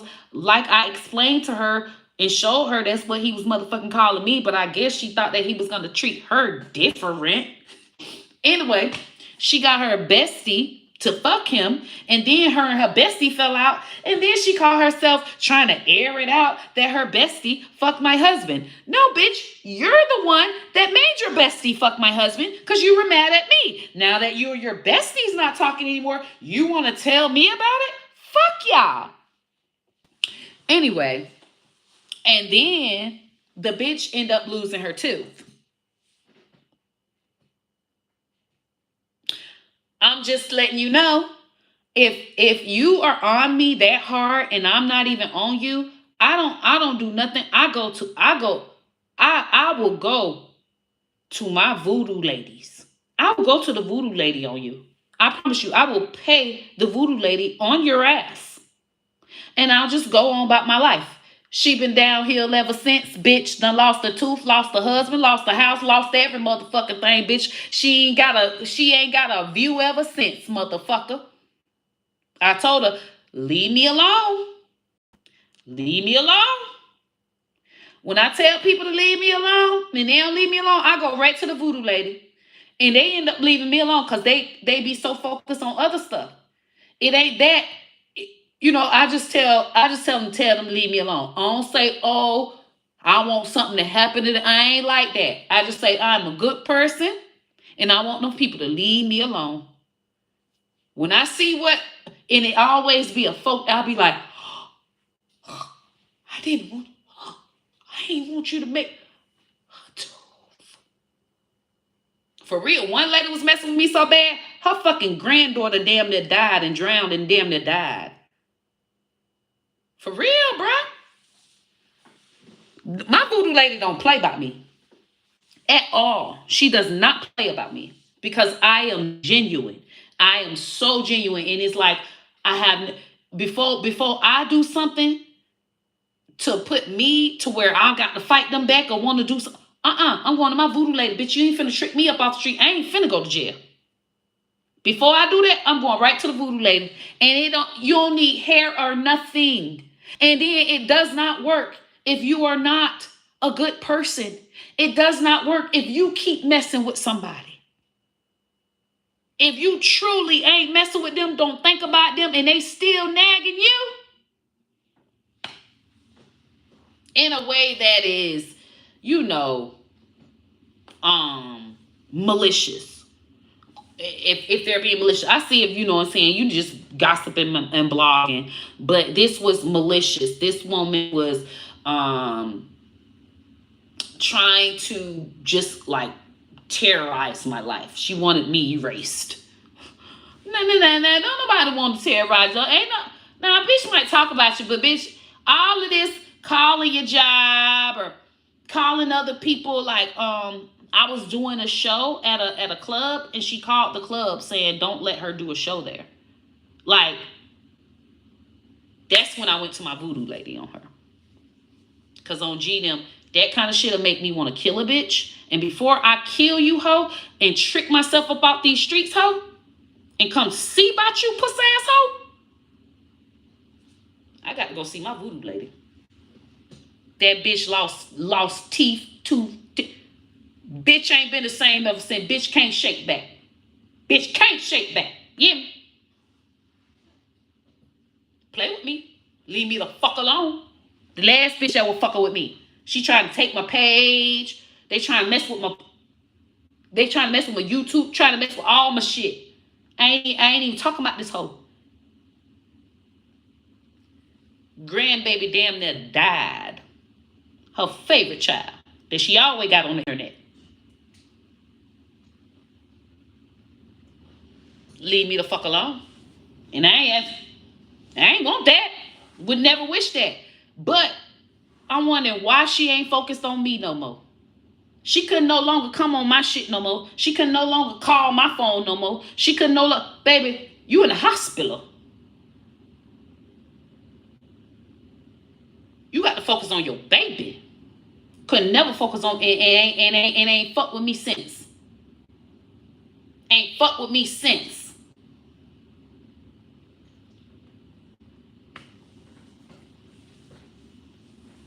Leave me alone. I don't mess with nobody.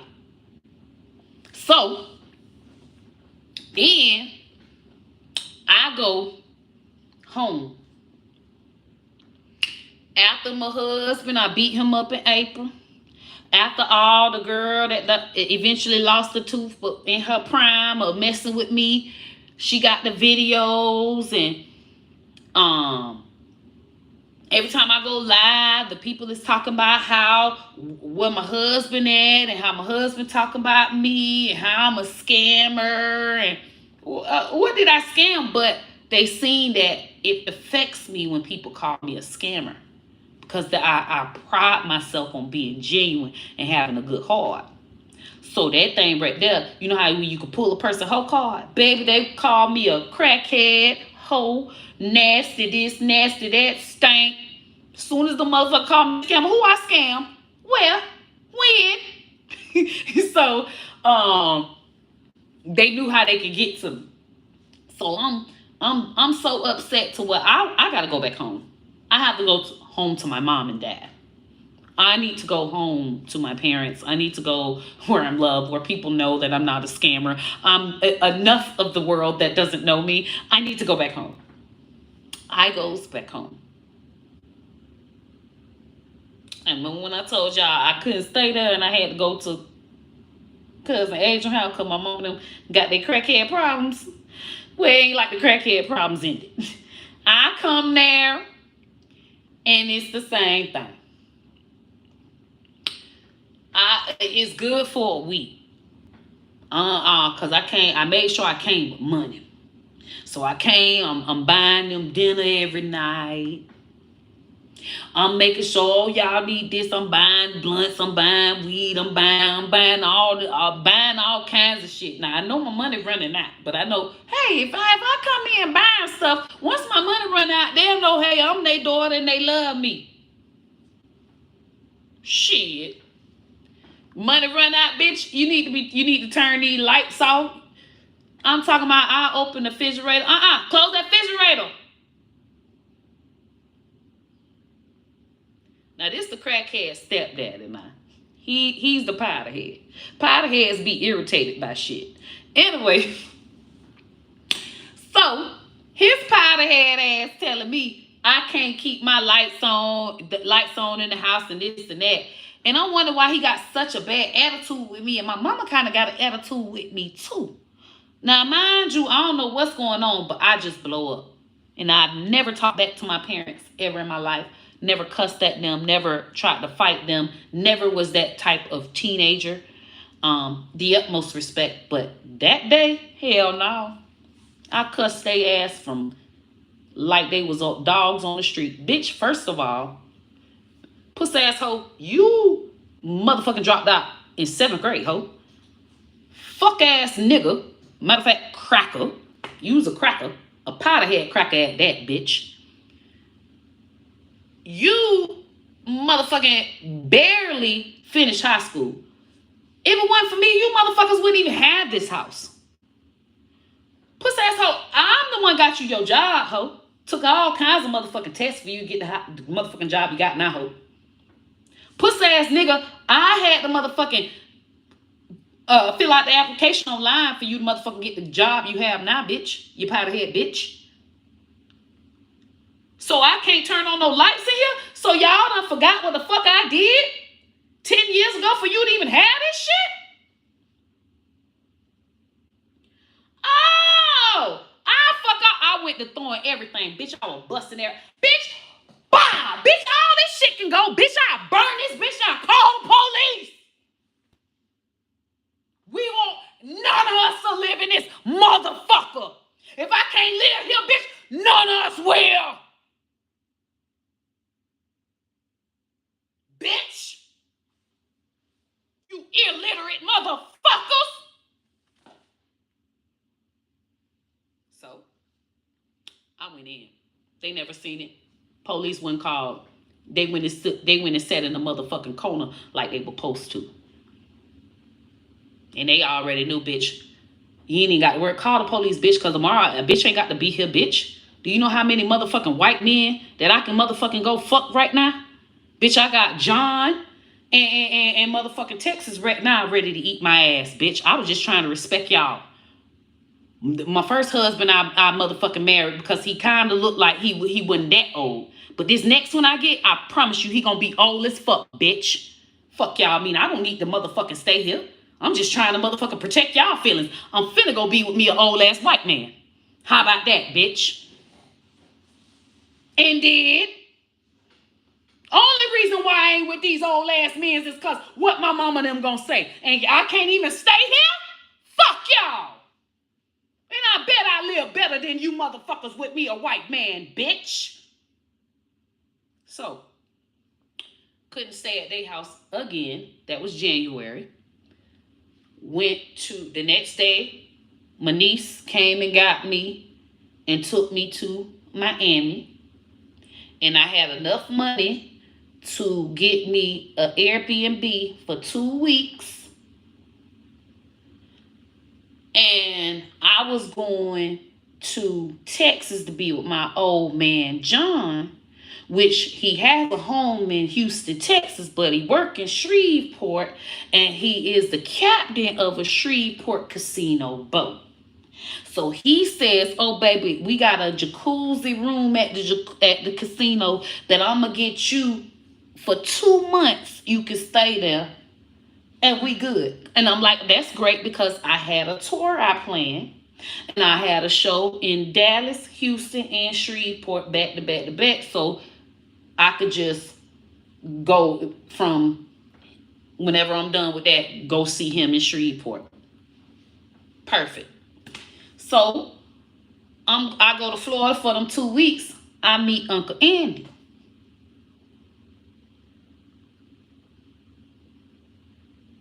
Husband I have now. I'm supposed to be with Uncle John. I meet Uncle Andy. Uncle Andy got a big condo. And it's a beautiful beachside condo. And we on a new beach every motherfucking day. Enjoying our motherfucking life. He eating my motherfucking coochie out of house and home. So I'm like, well, shit. I got to go see John, but I'll be back to motherfucking see Andy. So I go to see John, and that's when the pandemic happened. Go to see John in March. Pandemic happened. And guess what else happens? Now, mind you, my mama them ain't want me at their house the first time. I had to go to Adrian. March. April, pew, pew, pew went viral. This time, I wanted to go to my mama them house in January. Go to Miami come March. Pew, pew, pew go viral again on TikTok. And that made me the millionaire I am today. Because that, remember I told y'all I couldn't make no money off Pew Pew Pew. They told me, we're going to make it a song and make it go viral again. I'm like, bitch, Pew Pew Pew will never go viral again. Well, I lied. Pew Pew Pew went viral again during the pandemic. And now it's a song. And now I make the money from the song. Pew Pew Pew got over 7 billion streams. Pew Pew Pew is a gold record. Pew Pew Pew made me a good amount of money. Pew Pew Pew still makes me residual income.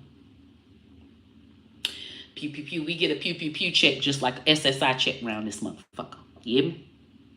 So, I decided to take the money, but that just show y'all my mama them. I told my mama them, keep fucking me over. Fuck me over again so another one of my motherfucking songs can go viral. You hear me? Break my motherfucking heart and show me that I ain't shit for a daughter over y'all crackhead ass shit so that God can feel sorry for me and make my shit go motherfucking viral again, bitch. Because God felt sorry for me. Them sorry ass motherfucking parents I had. All I did was motherfucking make sure they got houses and good jobs and shit. And bitch, I can't even stay there. And gonna come to find out, my daddy done stole. They always arguing about money, but they don't want me to know, okay? Because they can't. You can't tell the daughter that he's a motherfucking powder head, okay? My mama want to motherfucking hide it that she with a white man that's a fucking powder head, okay? Black woman with a powder head ass white man. You gotta keep it a secret. Anyway, so I can't know why they motherfucking arguing all the time. This nigga done told her, I stole $80. I remember we goes to Nana and Pop house for a dinner. And it was the night after we went to Nana and Pop. So I'm wondering why we just had dinner with Nana and Pop. Everything was great. Why I can't turn the lights off or nothing? My mama asking, well, where the $80 at? Nikki must have took it. This nigga done motherfucking lied to my mama. Told my mama that I took $80 fucking from her. She's such a motherfucking bitch ass hoe trying to hide that her man is on motherfucking powder. So she ain't even gonna come to me and ask me. She ain't even gonna come to me and ask me. Cause you know good and goddamn well he lied. So why the fuck you gonna have an attitude with me for, bitch? You done bitch, you done lost your whole daughter, bitch. Now you can struggle with the nigga.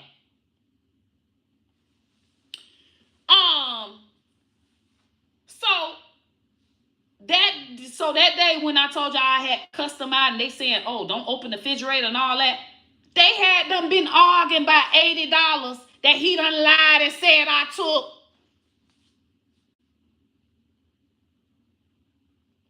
That's why they got attitudes with me in the house. I say, well, damn. I ain't find this out to this year. That happened in motherfucking 2020. It been 4 years. I've been crying saying I don't know why my parents don't like me.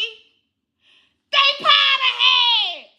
My mama, when I say they powder heads, she gets so mad. I don't do powder. Bitch, your man do, so you might as well snort the powder with him. You done been with the nigga 20 motherfucking years, bitch. Hiding all kinds of motherfucking powder. Lost your own daughter over his powder head antics. Bitch, you're on the powder too. So, Um, so I goes and meet Uncle Andy. Okay. But that was important for y'all for y'all to know. I meets Uncle Andy. And so I'm torn between the two. But I go with John because I got to do my shows and everything. Pandemic happened.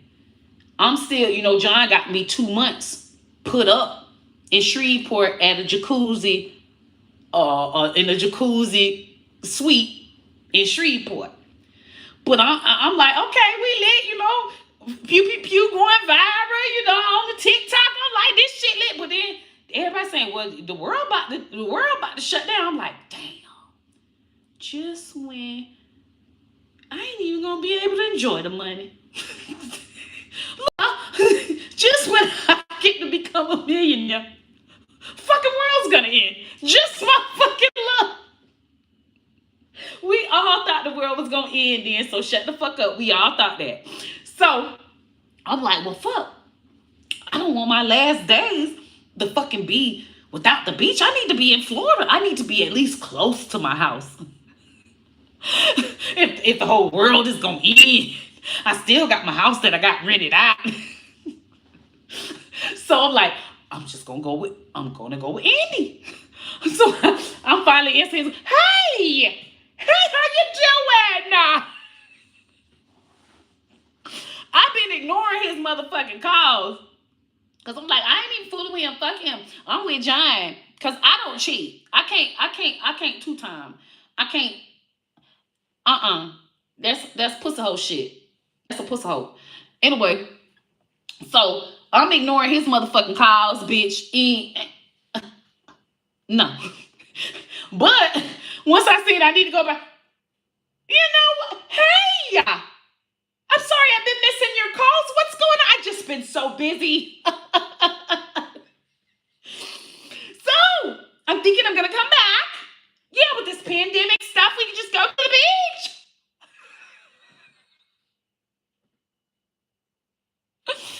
Okay.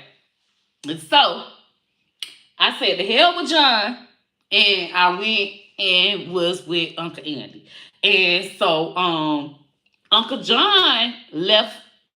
Uncle John, since I met him, gave me his debit card because his last name happens to be Hunter.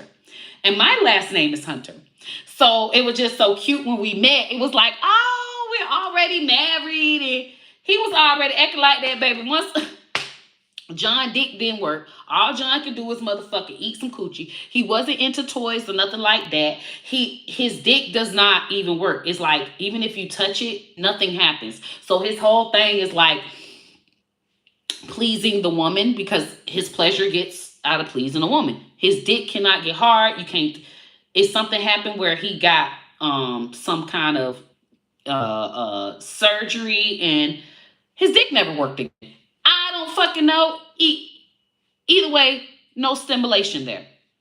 So I never had to even fucking touch him.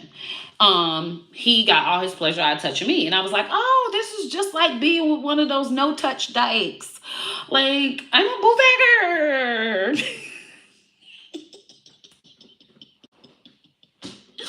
But once I got with Uncle Andy, his dick worked. And it was like, oh my gosh, this is fun. This is fun. Like Uncle Andy dick actually would work. Anyway, mind you, that just lets you know why Uncle John would give me his debit card. He gave me his debit card, a little card for me. He had a little second account with money in it. And he just literally, he just said, whatever you want to spend it on, spend it on. I had Uncle John's card for probably 2 years while I was with Uncle Andy, still using the card. He's still paying everything. I just literally just stopped. I said, you know what? I'm cutting this card up. I just don't feel right anymore. John didn't even care. He didn't even care about talking to me. He let me know. He was like, since the pandemic, I'm just letting you know that my ex-wife has to move back in because of the pandemic, and we're not having any relations. I promise you. Duh, bitch. Your dick doesn't work. I know you're not having any relations. And he was like, what? It is kind of awkward. And, I still love her. So basically, he telling me I can still use the debit card, but it is a bitch that's staying at the house. So he's not going to be able to call me as much as he used to because he doesn't want to disrespect her. But I can still use the debit card. Get you an old ass nigga, bro. Shit's fucking remarkable. I'm like, deal? Deal?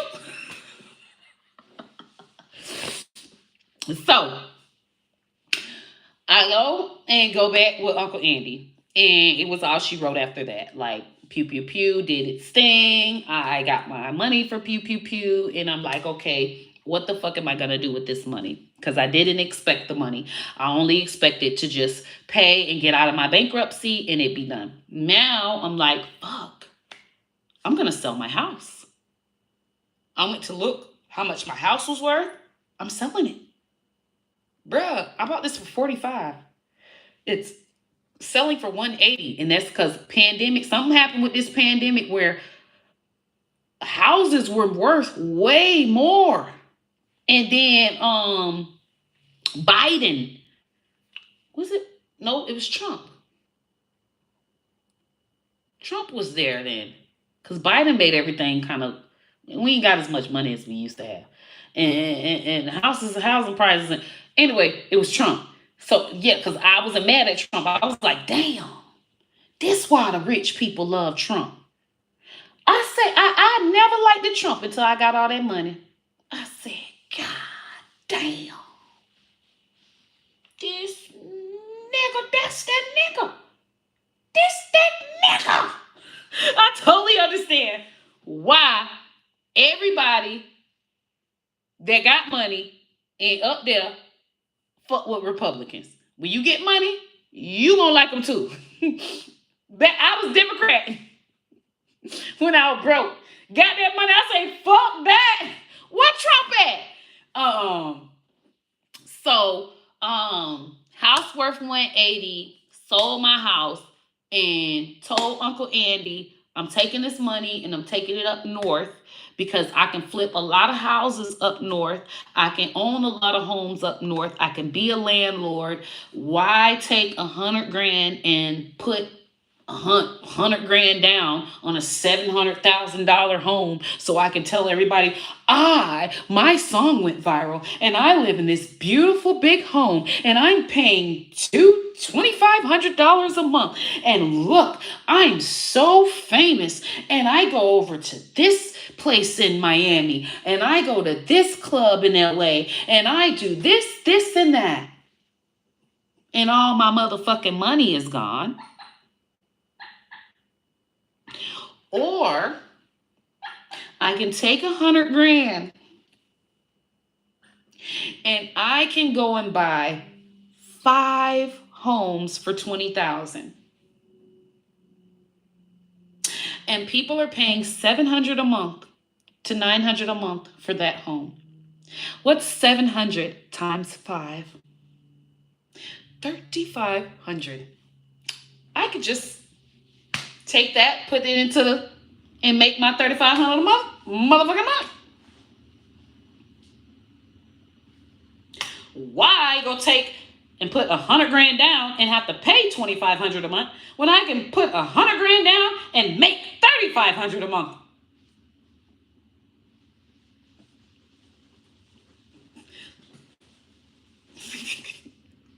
So it does take a lot of self-esteem, because once you get a lot of attention like that, everybody's waiting for you to be bigger than them and look better than them and have better hair and have diamonds and have your nails done all the time and veneers, and they're looking for me to spend my money stereotypically. And if you don't, you get called broke.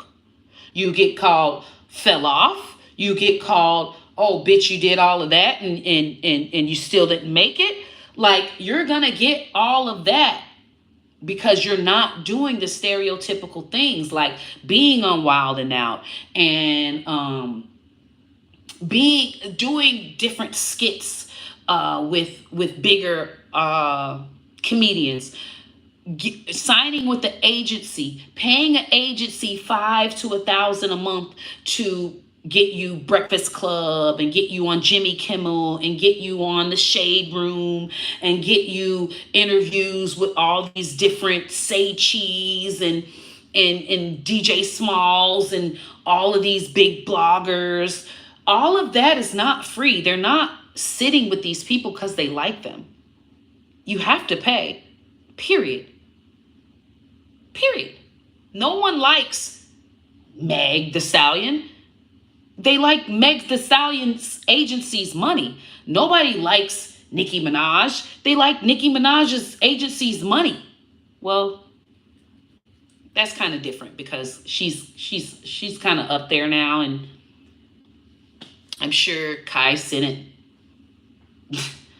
didn't have to she didn't have to pay Kai Cenat to be on the show, but you know what I mean. You get what I'm saying.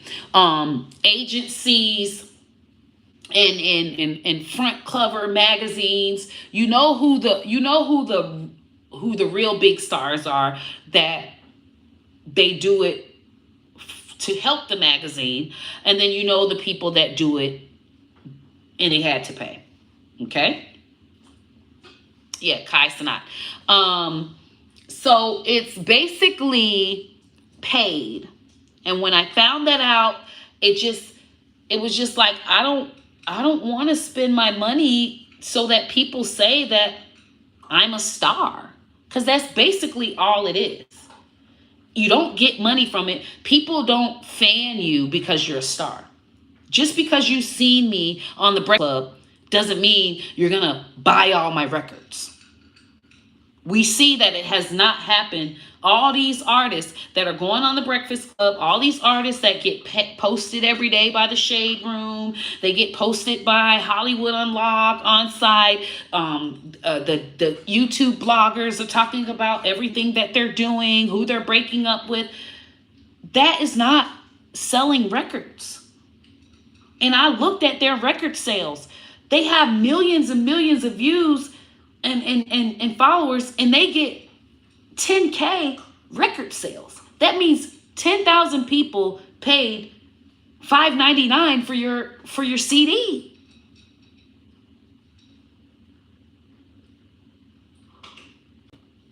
Bruh, that's piss poor. I would go back to the agency like, these numbers are not adding up.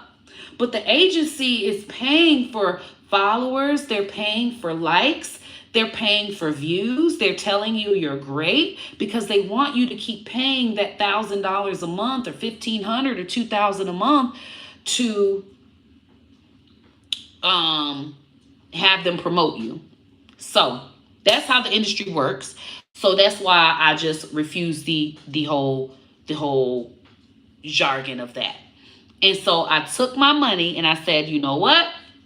I'm going to get me even more homes. I'm just going to buy me a whole bunch of $20,000 to $30,000 homes. And now I'm up to, with me and my husband together, we have 34 units. And 34 times our that's why I say 700, because even though they're paying $900 a month, you got expenses and stuff like that. So it averaged out to about $700 a month, with taxes and everything. So if you just say 700 times 34, but my husband, he has units that, he got money.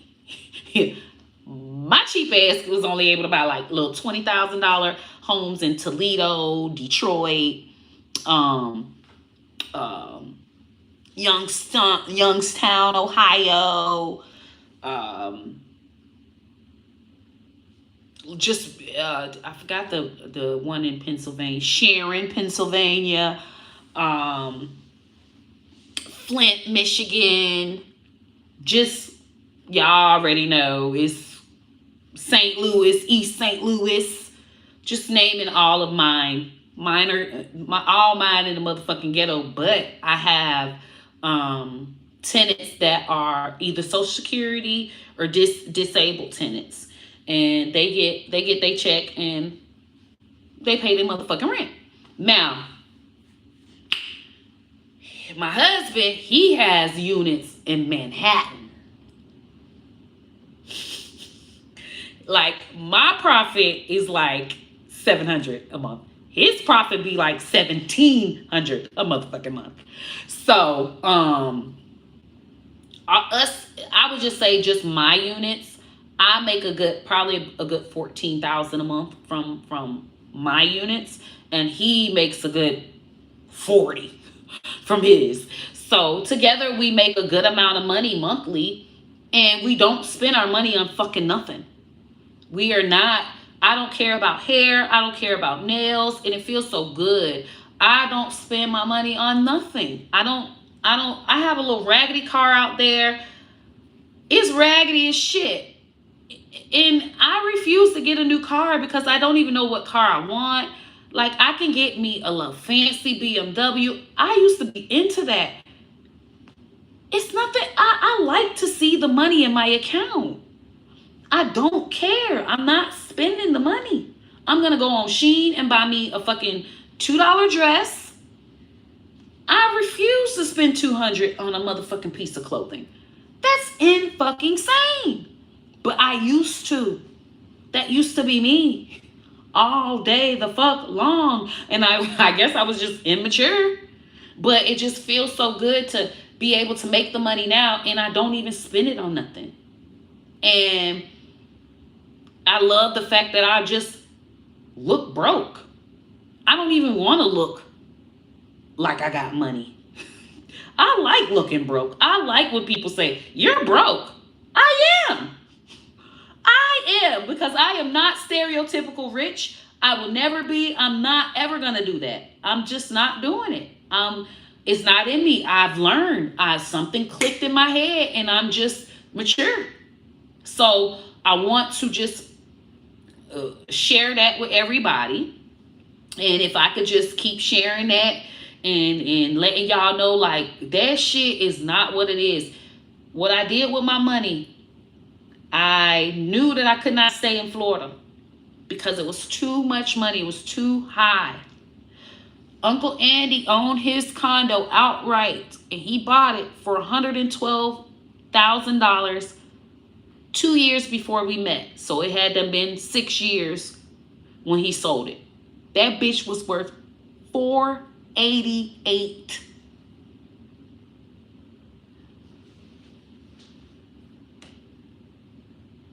I said, "You're selling the condo." He said, "No, I'm not. I left him." That's when we broke up. That's when y'all seen me and Uncle Andy went together no more. And I went to Detroit. Y'all seen me with a whole nother white man and a whole nother big dog. I told him, well, fuck him then. You think it ain't somebody that's going to want to be with my smart black ass? I'm a smart black woman and very humble and quite rich. I can find any white man now. Before, it was just like, bitch, I can get any one of them. All I got to do is just talk and tell them what the fuck happened with my life. And for real? No kids? All that money? What are you doing with it? All that property?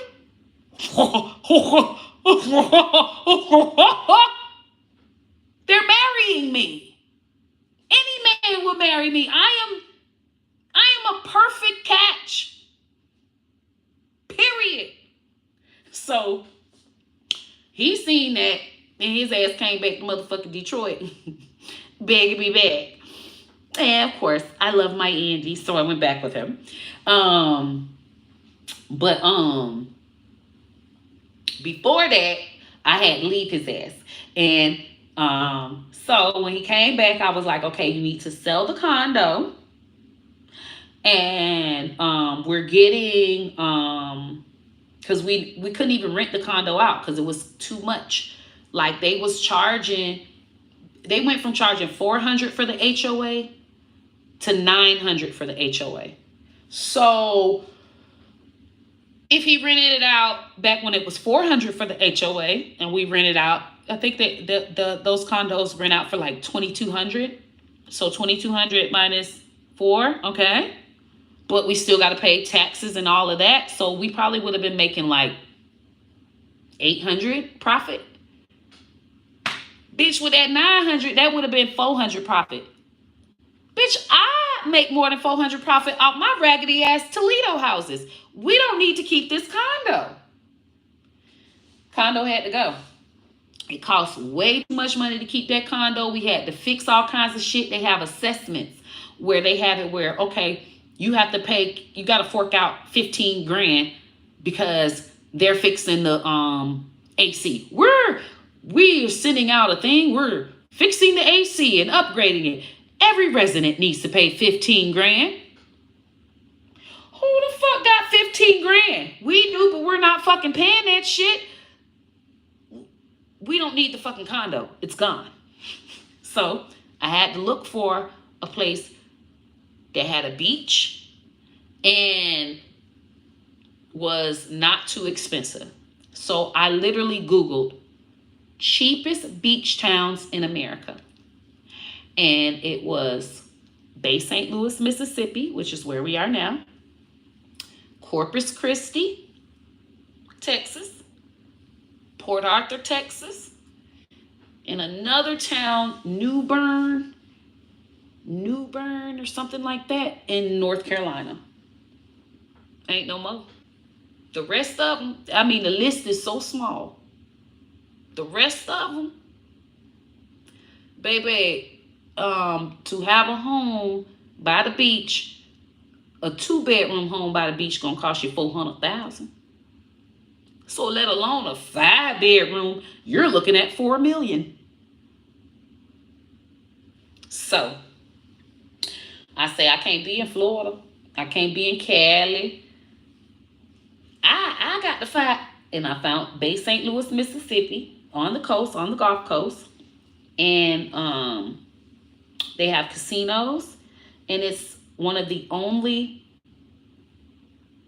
golf cart towns in America where you can golf cart to the grocery store, beach, you golf cart everywhere.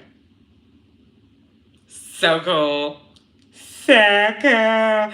So everybody golf carts, and it's just, that just lets you know everybody's going slow. Golf carts don't go more than 30 miles an hour. So when you're along the beach and you see in the water, you ride in your golf cart, the water and the winds blowing through your hair, it's just so freaking beautiful. Now the other places that are golf cart towns, Mar-a-Lago in Florida, where Trump live at. Bitch, you can't even, ain't no way. Nobody can't stay over there. Can't nobody afford to stay over there. So I was just happy to know that, hey, I can stay and be a beach golf cart town with casinos. We have a casino within, Uncle Andy rides his bike to the casino in the beach every day. Casinos have soul food. You can go and take you $1 and do your nickel slots, and they bring you drinks. And after you done had you 2 drinks, 50 cents later, you could just go ahead back home. 50 cents, you done had your 2 drinks. You could be cheap as hell here. They have bars that have dollar beers. The gas is $2. Everything is just so cheap here because it's not an overpopulated town. And they have lots of big signs around that say that they refuse to sell their families' inherited properties to corporations. Meaning the Radissons and the Ramada Inns and the Hiltons won't ever be able to come here because they refuse. Because of course they got to sell it. And these are people who got beachfront properties. And this was their grandmama and them property and passed down to the grandchild, and they will not sell it. And that's why this area is not like California. These are the last little areas that's not like Cali and Florida, because these churns said, nope, We ain't selling it. The neighbor agreed, and they all agreed together. Because if one person say they want to sell, two or three people say, you out of there. No, they all come together and agree. Fuck corporations. We're keeping this the small, nice town that our great grandparents always wanted it to be. So you never know. Maybe they're younger. It's gonna take another generation to see. I probably won't be here for that generation, but they are not budging, and they got signs that say it to where people, corporations that want to come and investors want to come and see what they can buy. They already got the signs like, not here, bitch. Take your ass somewhere to Florida. Take your ass over there. You can even take your ass to Biloxi, but baby, not Bay St. Louis. And they are so sweet here. They keep stuff so like back in the days. Everybody knows everybody. Everybody helps everybody. It's just like how it used to be in the old times. And they keeping it like this in this town. I can't believe I found this town. And I'm so blessed to be here. We found a home, $200K cash out the door. This house with all our acreage would have been like a good 5 million in Florida. 200,000. And our budget, my budget was 2, his budget was 2. So we were like, okay, if we gotta spend 4 on a house, we'll pay it outright. We found this, it was like, it's only 2? Yeah, we want it. Shit. Bitch, I get to save me 100. You save you 100. So, and that allowed us to put some upgrades. That allowed me to put a whole rock yard instead of having grass. So it allowed us to do a few upgrades that we always would want. So, yep, 200K. 5-bedroom. We're on, well, we bought extra land, but just the 200K got us on 0.57 acre. So it's 0.57, so it's not half, little over half an acre. And so we bought all of the acreage behind us though. So we're sitting on about 20 acres. And that's all our forests in the back that I looked up how much it costs to clear it. Bitch, it's gonna cost us a good motherfucking 50K just to clear the fucking land. To clear all the trees, get all the permits. I say, yeah, that probably ain't gonna never happen. we just have forests in the back. But anyway, so yeah, we was able to purchase it outright on our own land, our own home, no mortgage. So that is the goal. Okay? That is the goal. When you see if you see an influencer, you see celebrities, if they ain't got their house paid off outright, they stressed. Okay? They got mortgage just like you. They got rent to pay just like you. Okay? So they ain't no better than you. They just got one bigger.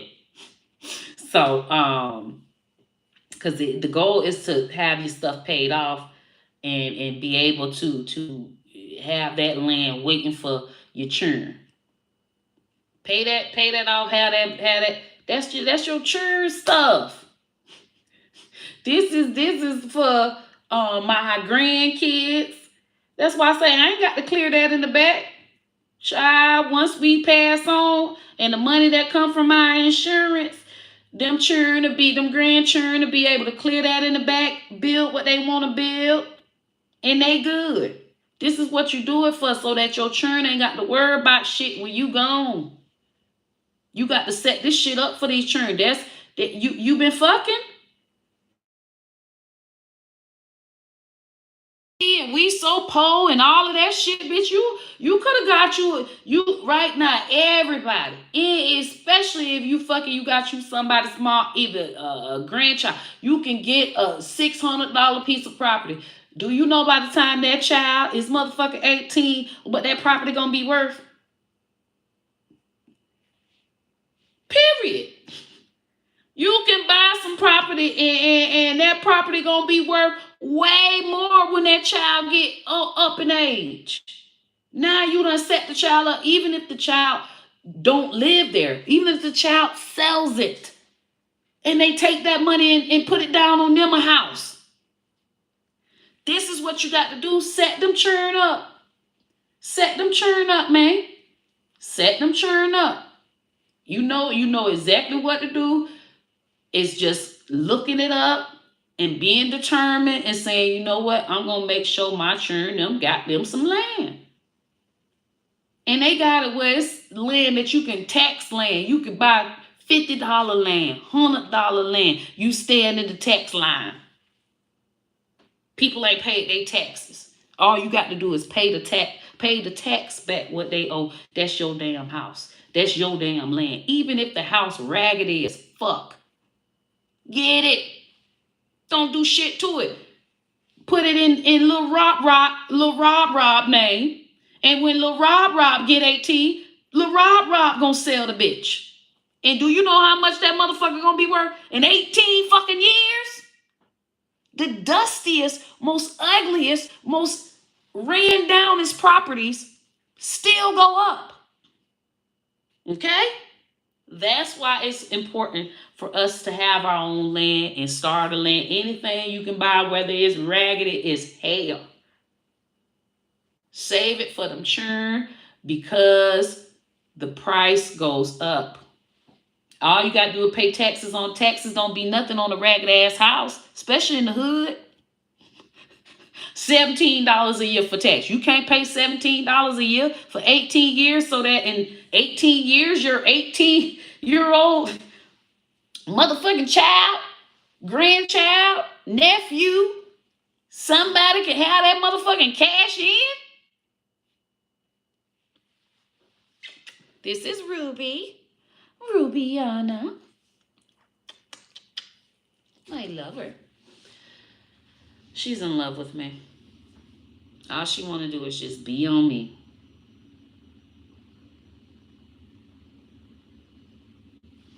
I thought she was going to love her daddy more. Child. Because I thought, this is my first time getting a girl dog. And they told me that girl dogs like the boy more. So I was like, okay, she's going to like her dad. And she's just going to only fool with me sometimes. Child. She don't fool her daddy.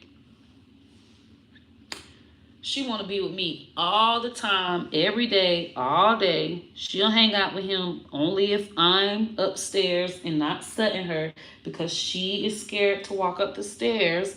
So I get my own time right now. But once she gets old enough to get up them stairs, I won't have any peace. No peace. Look, this is all she want to do.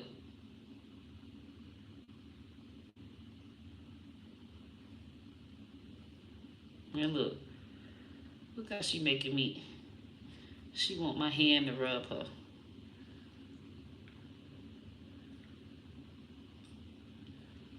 I'm not studying this dog, man. She is spoiled already. And she be telling me what to do. Kayla, you the most beautiful woman I've ever seen. No, I'm not. She's 3 months. Well, 4 months now. July 11th, she'll be 5 months. And I think they say she's going to get 10 pounds. Shouldn't she be bigger now? They said she's going to get 10 pounds. Fully grown. So she's going to be big. She's going to be too big for me. Rubiana is the baby girl. Rubiana is the baby girl. I love her so much, y'all. I love her so much. She's so sweet to me. She loves me so much. She gets so excited to see me. And I be so happy in my heart. I was like, oh my gosh, you love me. You love me so much. She does a little turnaround thing like, oh my God, pick me up. Love me, love me, love me.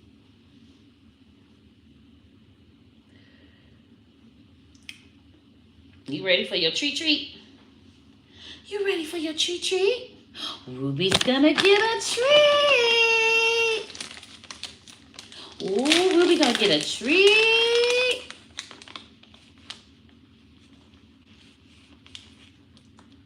Ooh, Rubiana.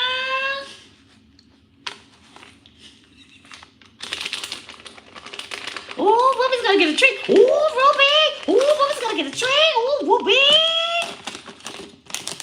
Rubiana's gonna get a treat. Rubiana.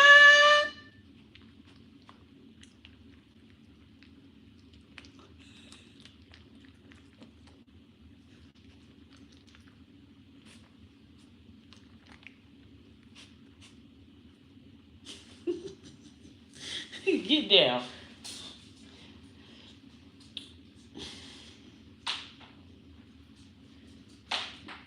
I like to throw them so she can go discover them, and that gives me time.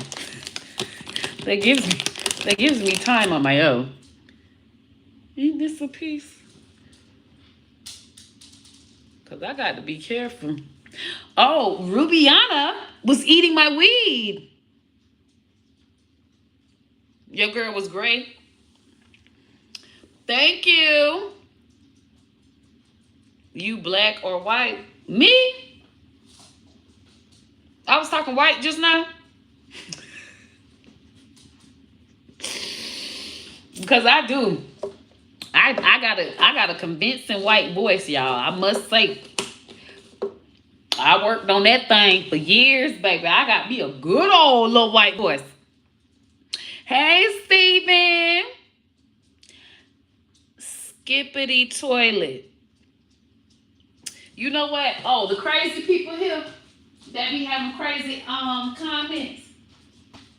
I can't stand y'all with y'all random comments. Y'all be the anime people. Anime people talk like that. Come on. You know what? And when your daddy come see that you got this door open, we got to go see your daddy. What time is it, y'all? We got to go see these white folk.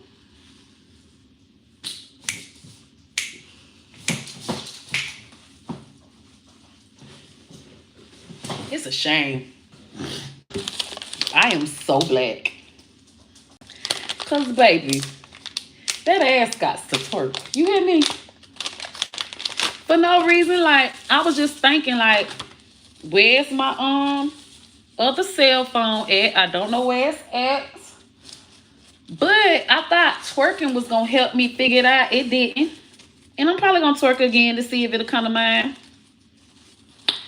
Cause when you shake that ass, everything comes together. You hear me?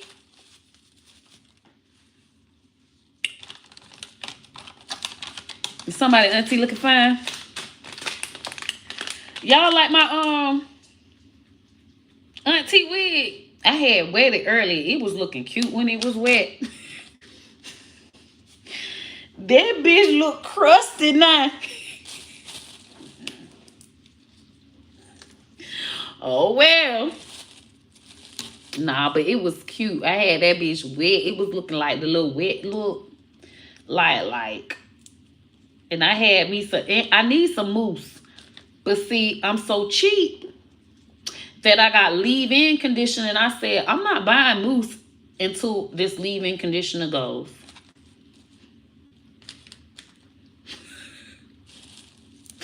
I am so cheap. I've never been this cheap. And it's like, I got money. I was like, this what Bill Gates be doing. Like, I've never been this cheap in my life, y'all. I am cheap. I watch every fucking dollar. And I could spend the money and I will figure out how to not spend it. I be having stuff in my cart, in the shopping cart. I be like, I do not need this. Where am I even going? Don't even buy it. So, to force myself to get cute, I said, you know what? I need to promote my songs. So, I do my outfits. Let me tell y'all, I'm tired of the outfits already. I'm tired of the outfits already. I said I'm gonna do an outfit for every song. I want to renege so bad, but I'm the type that I start something and if I don't finish it, it will irk me too bad. So I have to finish it. Like I think that's got to been like a handicap or something. Who when you can't ain't that's like autistic? Anyway, but if I start something, I don't finish it, it will fuck with me. It will fuck with my whole life. Like, irritate me. That's all I can think about. Is how I should have got it done, how I can do it right now, how I could be doing it right now. I don't know. Anyway. Come to find out, I got 124 songs. Bitch, I can't think of 124 different fucking outfits. Why did I even say I was gonna do that?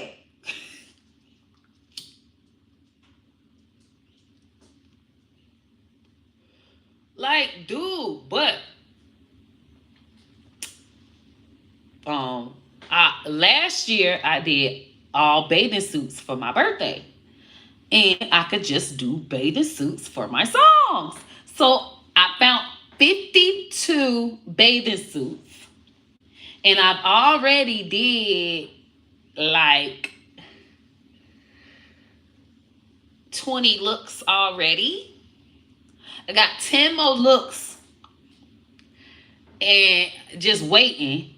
So I've gotten through a good 70 already. I got about 50 more to go. But that was a good chunk. When I found all them bathing suits, I was like, I can just do bathing suits. I don't have to think of an outfit. I can just wear the bathing suit.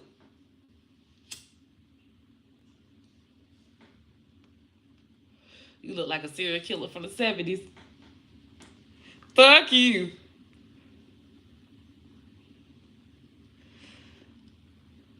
Smoking is bad for your lungs. It sure is, Kira. That's why you need not to smoke. And don't worry about nobody else smoking. Because talking about people bad for your lungs too. Keep trying. What strand? And I don't like when y'all ask me that.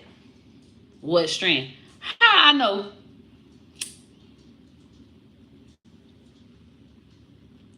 I don't pay attention to what them children be sending me. I just say, nephew, I need 2 of them. He be like, what flavor you want? Just surprise me. I mean, it all smoke the same.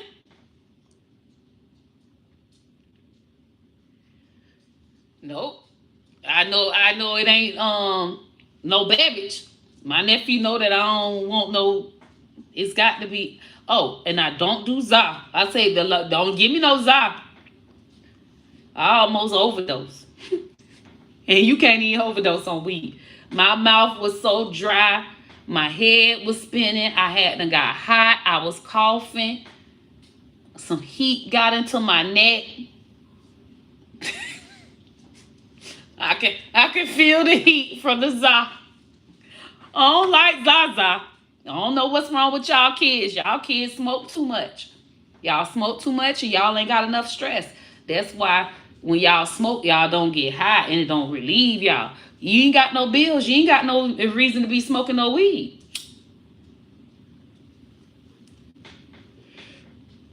No, this is tobacco. I roll my own cigarettes because you can't trust the government. Okay? I'm not smoking. This is saging. We are now in a relationship. Okay, Kenneth. This is a backwood. However, no, it's not. It's grobber leaf. Cause backwoods got tobacco in it. That I don't trust everybody tobacco. I go and buy my own tobacco from the store. You can buy loose tobacco and you can roll your own cigarettes.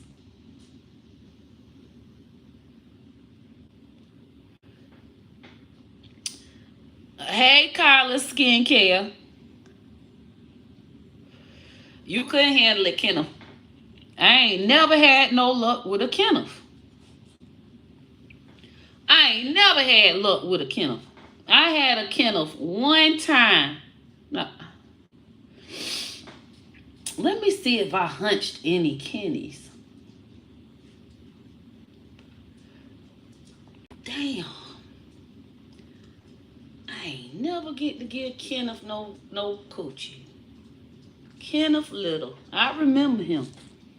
Kenneth was weird. I wanted to give Kenneth some coochie just because he was weird. Everybody said he was weird. And I said, you know what? At least he ain't no hoe. And Kenneth friend me. He motherfucking friend me. I wasn't cute enough for Kenneth. Kenneth ended up with a light-skinned woman. I was too dark-skinned for Kenneth.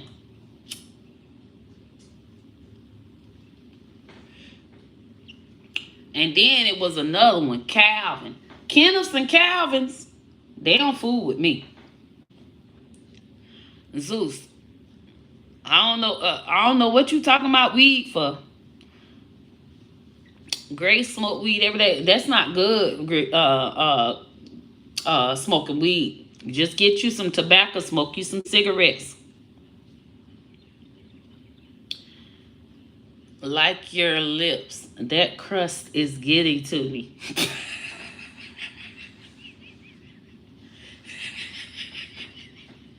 Now that was funny. Yeah. You need a Francisco. I ain't never hunched a Francisco, a Zeus, a Caleb. I ain't never had a Philip.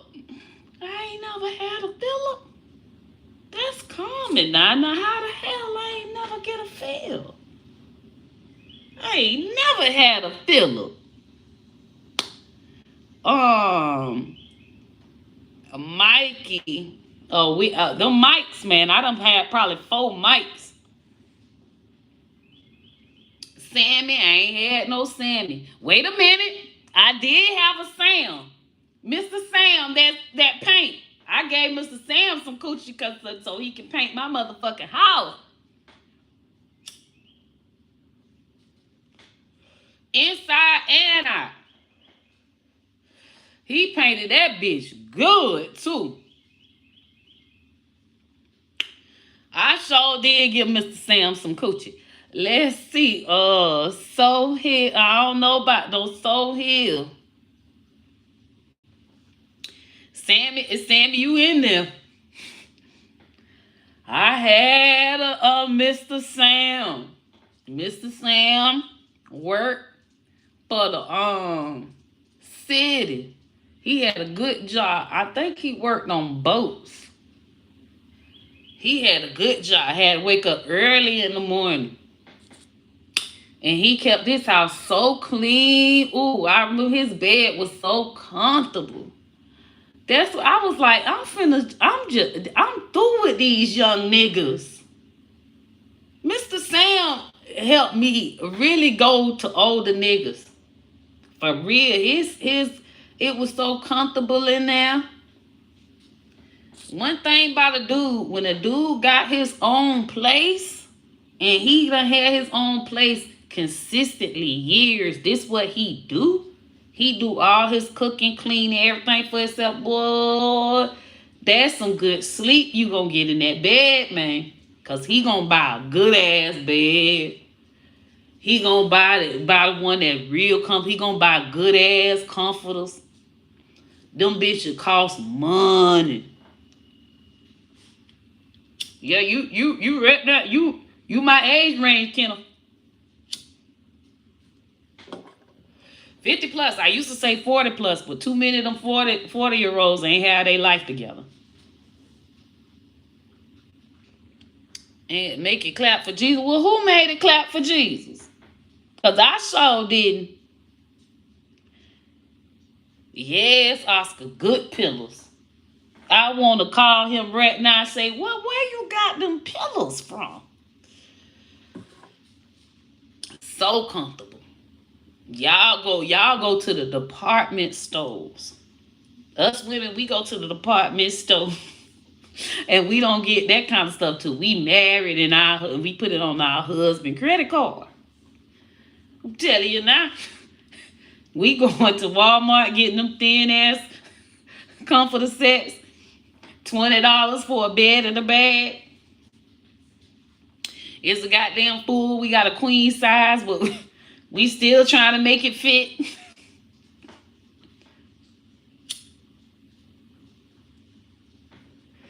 I'm telling you now.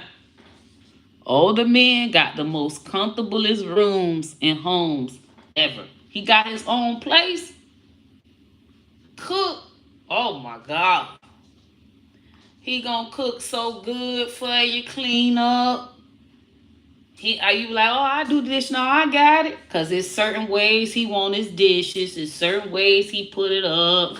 He got to wipe it here. And this is how he do it. Well, that's fine by me. They be so stuck in their ways that you just come and get your pussy ate, man.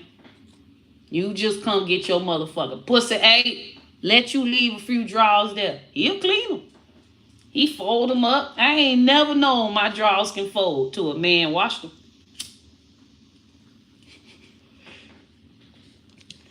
I'm talking about my drawers fold 3 times. I say, these motherfuckers too big. I shouldn't be having no big ass drawers like this. These motherfuckers done folded 3 times.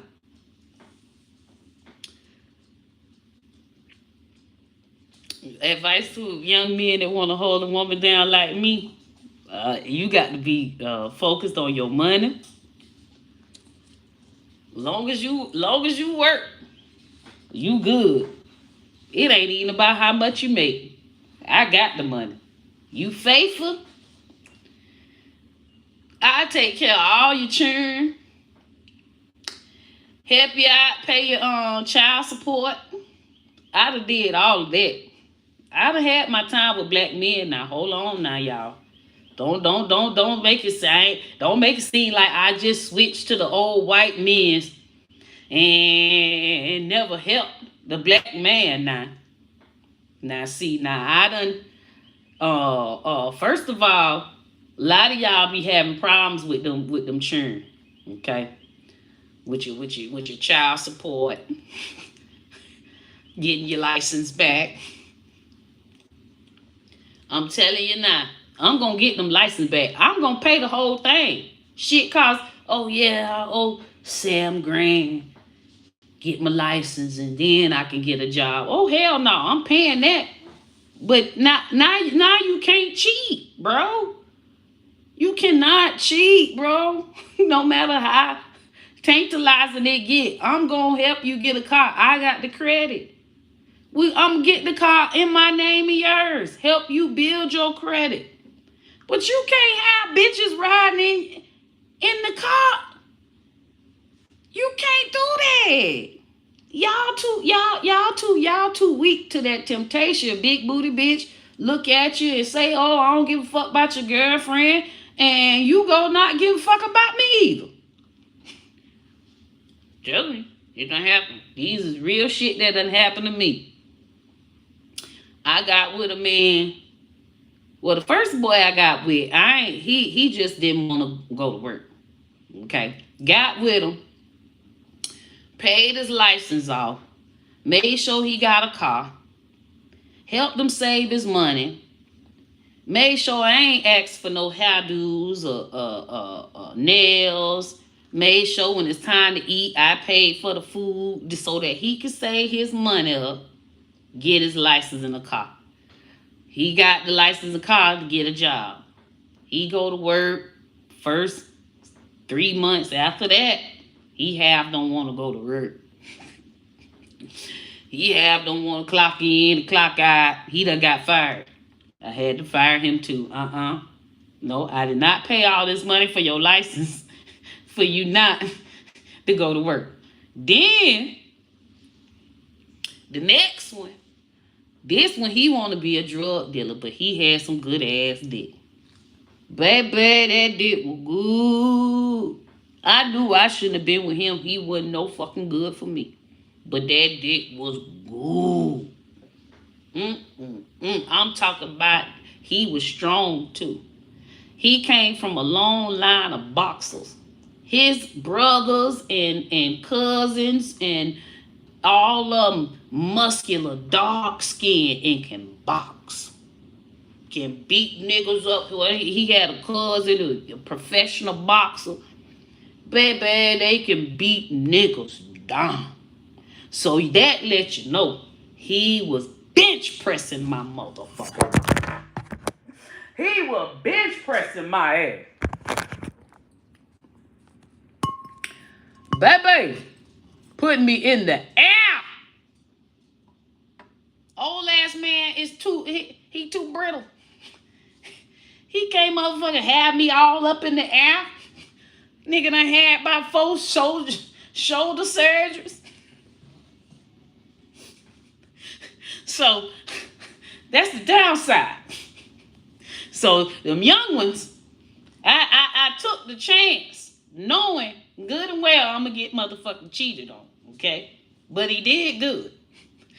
So he wanna be a drug dealer. He wasn't a good drug dealer. I mean, he'll come to me telling me that the drug dealer done robbed him. How the fuck? That the crackhead robbed him. Yeah, I gave it to him and he just ran off. Ain't give me the money. You ain't chasing down. Man, crackhead's fast, man. Yeah, you can't. Crack dealing ain't for you. So, I say, listen here. We're going to get you your GED so that you can go work for as a CNA. Because in Florida, they hire CNAs like crazy, but male CNAs get paid way more and they get hired way faster because they're stronger. They can shift bodies. They can do a lot of stuff that the women can't do. They would love for more men to be CNAs. So keep that in mind. My nephews that's out there, as long as you got your GED, is an easy little test you got to take. If his crazy ass could have took the test and passed, I'm sure you can. And they pay you way more and they move you up faster because they want you to stay. It is a big deficit of real and heterosexual men, because there's some gay men out there that's working and they act as prissy as the women at the damn senior homes. So I told my cousin about this around the time that I was dating the young man, and it took my cousin a while, but now my cousin owns his own business. And he makes a good $200,000, $300K a year because he went and got a house and got beds and really got into the whole CNA and senior homes. In Florida is very, very easy. It's like getting a lawn service. You know how when black people get a lawn service and it's so easy? It's just that fucking easy in Florida. If you got your shit together. Now you got all of these drug charges and stuff like that. You probably can't. But if you're a little bit clean, that is the way to go. Or you have family members. Or you have children. CNA. A male CNA makes way more than female CNA. And they get moved up so fast. Okay? Keep that in mind. Now, I told him that and everything, and he got the job, got his GED. He was so happy. He was like, I thought couldn't pass it. He was like, thank you for encouraging me. Just he's staying at my house. I'm going to work, and he's studying for his GED. He takes the test, he passed it, he go on to get the job, and he's working, and I tell him to get it's called a secured credit card. It's just like a debit card. You put money on it. It's just like a prepaid card. You put money on it, and every purchase that you make gets reported to the credit bureau. So he did that for a year, and his credit was, because he never had credit, never had nothing, never did anything. He was clean. So that built his credit. Now he got his job, and he was able to get a car. And we got a car together, because of course he wasn't able to get it on his own. The one that he wanted, which was a Charger. So we go and get this brand new black Charger. I got a black car. He got the black Charger. We just a match made in heaven. The Michelle and Obama of the hood. Just so wonderful. Come tax time, he, how when in the hood they tell you, oh, you working, I can get you a lot of taxes. The lady got him a lot of taxes, and he ain't never seen that much money in his life. He had him $8,000 at one time. He said, the hell with me. He went to throwing money at strippers, fucking strippers. We in a small ass town. The stripper that he fucking with, she comes and tells me about it because we went to school together, and she just feels bad that I don't know.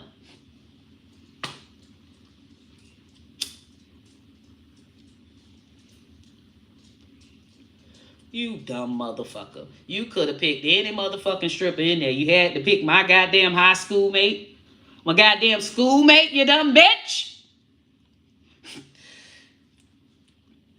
So, I break up with him, and it's not an easy breakup. Yes, Jaquan. No fucking way. So, I dump him, but it's not an easy dump. He crying. Oh, we need to be together. I made a mistake. I'm sorry. No. You got to go. Oh, no. I already know. I take you back. I'm weak. You are tarnished. It is over with. We were engaged. He had my name tattooed on his motherfucking wrist. Right here. Fucking a bitch. So you motherfucking fucking a bitch with my goddamn... A tattoo don't even matter. You got to use your goddamn hands. When you fucking, you got to use them. You motherfucking fucking a bitch, and you looking right at the goddamn tattoo. At this point,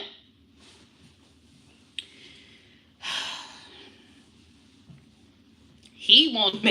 I'm just telling y'all all the excuses. He said, well, I got a tattoo with your name on it. I love you. How?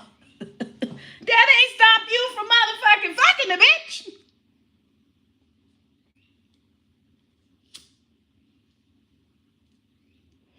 They call me no arms, no idea, man or woman. I'm a man. You know what I'm saying? I'm gonna just be real right now. I was born a man, but I went through the transitions, and you know what I'm saying, had done grow some titties. And it took me a little minute to grow some titties. But I grew the titties and feel me, like cut my shit off. And it was so, you know what I'm saying, big shit would hurt. You know what I'm saying? And then when look at my baby think a man in here. Y'all better stop, because my daughter is barking at me because she think I'm a man. Y'all got my dog fucking barking at me.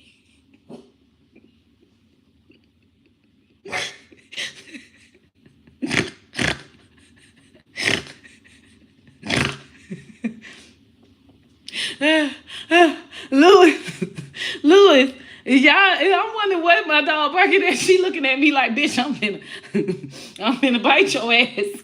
You keep talking like that. So, Back to my story. He telling me he love me and all of this. I'm telling him no, he do not. So then, he stops paying on the car. No. Go back. I'm missing a big part. Tell him I don't want to be with him. I change all the locks. So he doesn't have a key to the house anymore and all of that. So now he climbs. I'm asleep and I keep my balcony open because I don't really like AC. I love the Florida breeze. Having my window open, especially if it rain overnight. Oh, that Florida breeze is the best breeze. You get the best sleep, baby. You don't need no AC. So he climbs up, comes through my thing, because he knows, okay, the doors are all locked. He can't get in. We've been broke up for a week now. It's really over. I'm not answering any calls. He climbs up my balcony and comes through my room trying to choke me in my sleep. Now, mind you, I sleep with my pistol under my pillow because, I do have my whole window kind of open. It's screened, but someone can come. You never know. It is two-story, but his dumb ass proved that someone can come in. So he come trying to choke me in my sleep. High. He back on pills and shit. He ain't going to work. The people calling my phone, hey, he hasn't come in to work. Is everything all right? So I know his ass ain't going to work. Try to strangle me, bitch. I got the pistol under the motherfucking pillow. I done pull it out. And he see I pull it out. He go to run. He jump over the back. Now mind you, I ain't even shot at all yet. Okay. So he's running to I guess go back out and jump out of the balcony. And that's when I shot in the air. This nigga jumped off of the balcony and he damn near killed himself. Because that he's scared that I'm shooting him. So he jumped off the balcony and he just jumps. He don't, you know how you climb off and kind of use the rail to slowly get yourself down? This nigga jumps. Flatline himself. I look. I'm like, oh my God, I thought the nigga was dead, bro. Thank God he was high on mollies and shit. Because he jumped back up like he still was getting shot and went to running. But he, when he fell, it was just, he was down there for a minute. And he jumped back up limping and running. Do you know, okay, I closed my window. Probably about 30 minutes later, I hear a knock at the door. It's the police. This nigga done called the police on me. How you gonna call the police on me and you came in my house talking about I shot at him? So I explained to them what happened, and we in Florida, bitch. This is stand your ground state, dummy. So they asked me did I want to press charges, and I said yes, I would like to press charges, and I want to get a restraining order, and I end up getting a restraining order on him.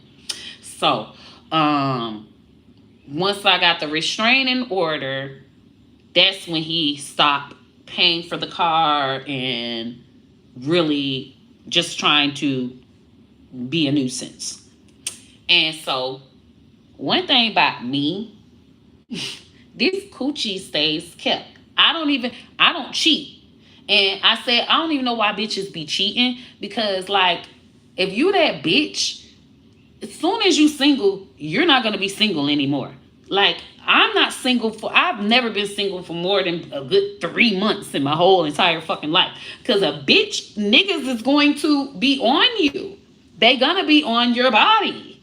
So, I'm single now. The whole town knows it. My friend, my bestie, she's so happy that I'm single. Her cousin is a military guy and just got out of military and in town and visiting, and he lives like an hour away, but he was visiting, and they all the family was going to the movies. So she was like, "You should come with us," but and his name's Charles. Charles is going to be there. And, just saying little stuff like that, like, "Oh, you single now. He got the military. My cousin is fine. You need to holler at my cousin." That kind of thing. So, of course, I hollers at Charles. So, tell Charles everything about what's going on with my life and my ex and the whole soiree. And men's don't even play that, like the whole jumping in my window, trying to choke me, the whole trying to fight me thing, being violent, vandalizing stuff, not paying for the car. Yeah, no deal. So, of course, he's going to come through like Captain Save a motherfucking hoe. And so I give the car. I'm like, well, we got to repo the car so that I'm not gonna keep paying for this car, and he knows that I'm gonna keep paying for it because he's not paying the bill, but I don't want it to mess up my credit. So he knows I'm gonna keep paying for it. So it's like he has a free car. So he's like, "Oh yeah, I'll get the car and I'll pay the motherfucking payments on the car." So me and Charles go, and I'm like, "Okay, well, he's going back to work now." And I went and seen that the car be there when he goes to work. So I said, we're going to go repo the car when he goes to work because I got a key, he got a key. So me and Charles goes and repos the car while he's at work. And Charles takes the car to an hour away in a town called Lakeland where he's living at. So he's got the car way out there. I already got my car. And so now I'm good. He paying for the car. And we good to motherfucking go.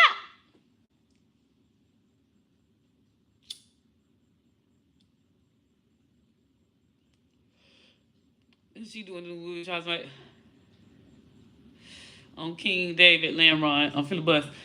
Oh, you from Chicago? Cause on King David, that's what y'all say in Chicago. That is so cute. I only had one Chicago. I only hunched one Chicago dude ever in my life.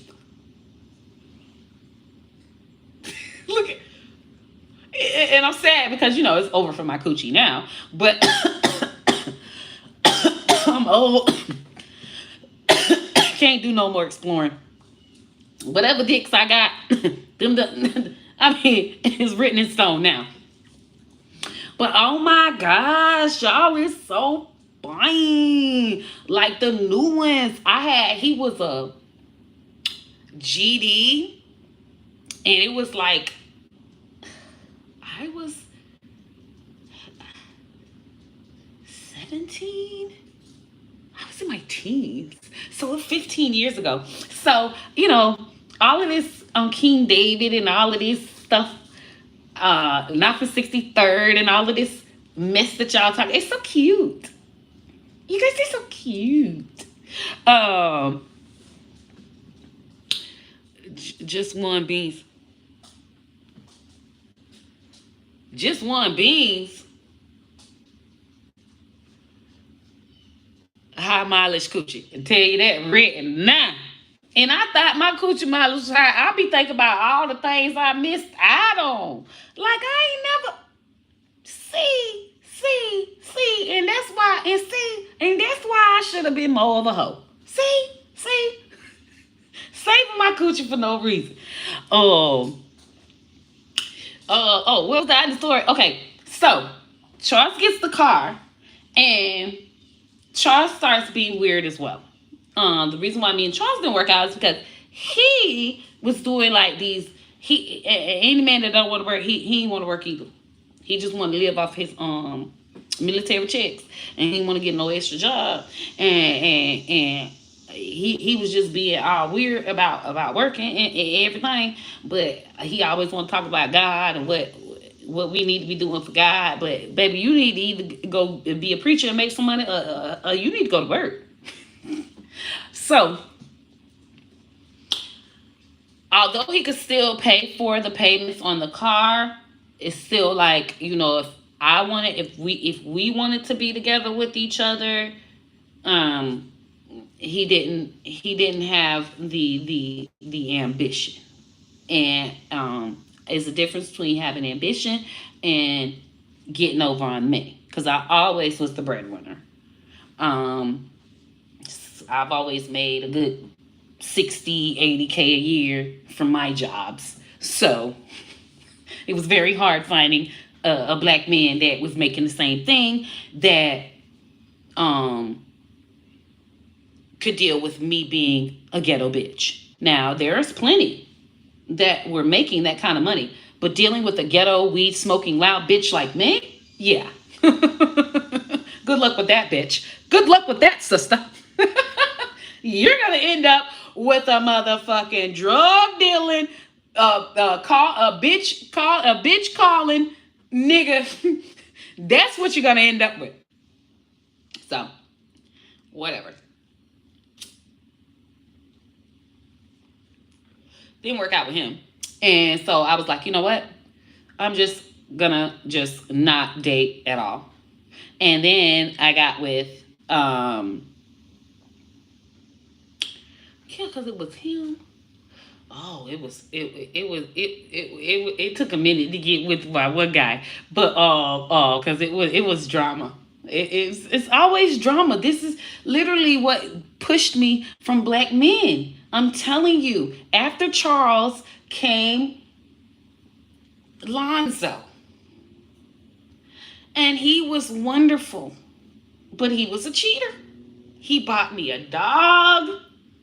It was the first dog I ever had, the first time I ever was a dog mom. It was so beautiful. It was like I had a baby, and my baby daddy cheated. Like, what is up with these niggas? I was so good to him. And the best. Like, he's never been anywhere. Girls never spent money on him, ever. He always has spent money on girls. He finally met a girl with motherfucking money. For his birthday, I put him front row for Kevin Hart. If you ever went front row to Kevin Hart's shows, that means you feel like the fire. Because he does like these fire things.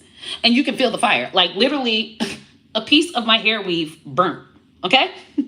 Because I wore synthetic wig. Never wear synthetic and sit front row. Kevin Hart. That motherfucker, I'm talking about, it was crusty. I had a piece of it fell. I made sure nobody wasn't looking. I'm telling you, a piece of it was like ashes off a blunt. Anyway, so bought him tickets. Just was an amazing woman. Okay, that's when I was working as a college professor at the college. Just wonderful. Just a wonderful black woman. He had his own apartment. I had my own condo. And we both had keys to each other's places. And I would always come to see him after work. Because on the days that I did not come to see him after work, he'd have a problem with it. He's like, well, why didn't you just come home? I went home to my house. Well, I mean, all your stuff is here. You could just get ready for work from here and then, like you've been. So, would always come there. Well, one day, he's like, oh, I locked my keys to the house. I locked myself out of the house. Locked the door. And he's locked himself out of the house before. So this is not like it's something new. I locked myself out of the house. So I got to come and get your key to get back into the house. That's fine. So he gets my key to get back into the house. And then it's time for me to get off from work. I'm calling him, letting him know come into his house. But he's sometimes busy after work. He's his occupation, he's a pharmacist, a street pharmacist. So sometimes he's busy. So I'm calling him like, okay, well, I can't get in the house. Well, I'm gonna go to my house. I'm letting you know I'm going to my house until you call me and let me know to come home. So I go to my house, get all dressed and everything, and he's still not. I go and pick up my dog because he's like, oh, we have a babysitter, so he had the dog at the sitter. So I go and pick up my dog, was showered and everything, and now it's late. It's time to go home. So I'm still calling his phone. He's not answering. Now I'm worried, like maybe something has happened. So I go drive to his house. I go look in the window. Well, first, if he's been gone, he never leaves the AC on. So I feel the window. The window is cold. That means the AC is on. That means he's in there. So I look through the window and I see 2 Red Bulls. First, I knock at the door, then go around. Okay, I see 2 Red Bulls, but nobody's there. Why would 2 Red Bulls be? And now I went from being worried to being like, oh, hell no.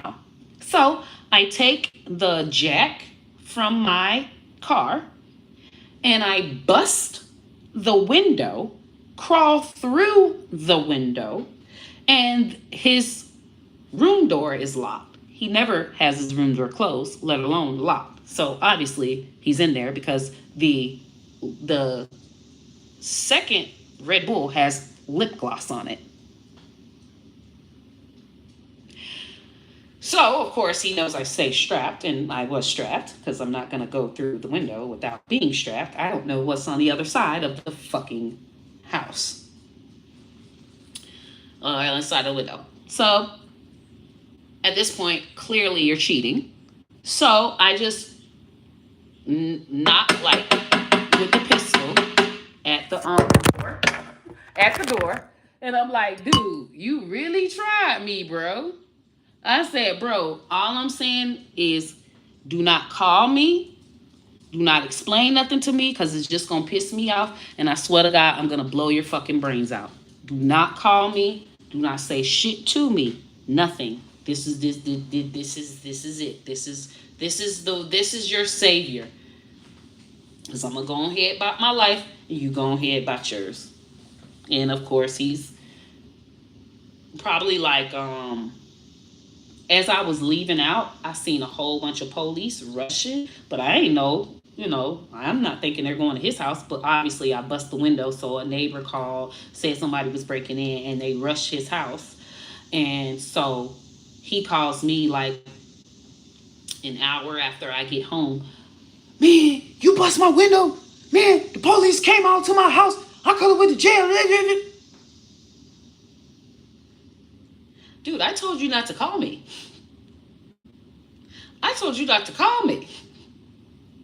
Bruh, man, I'm saying, though, it was just my home girl, and I knew you wouldn't. Oh, I told you. Click. Shot a car. He wasn't in the car. His car got shot up. I told you, do not call me. Do not fuck with me. I said it's over, and we are just going to move on. I don't want to hear no excuses. I don't want to hear no lies. I don't want to hear shit. Just move on. He wanted to play around. Man, so I ain't going to never get to see my dog. It's over.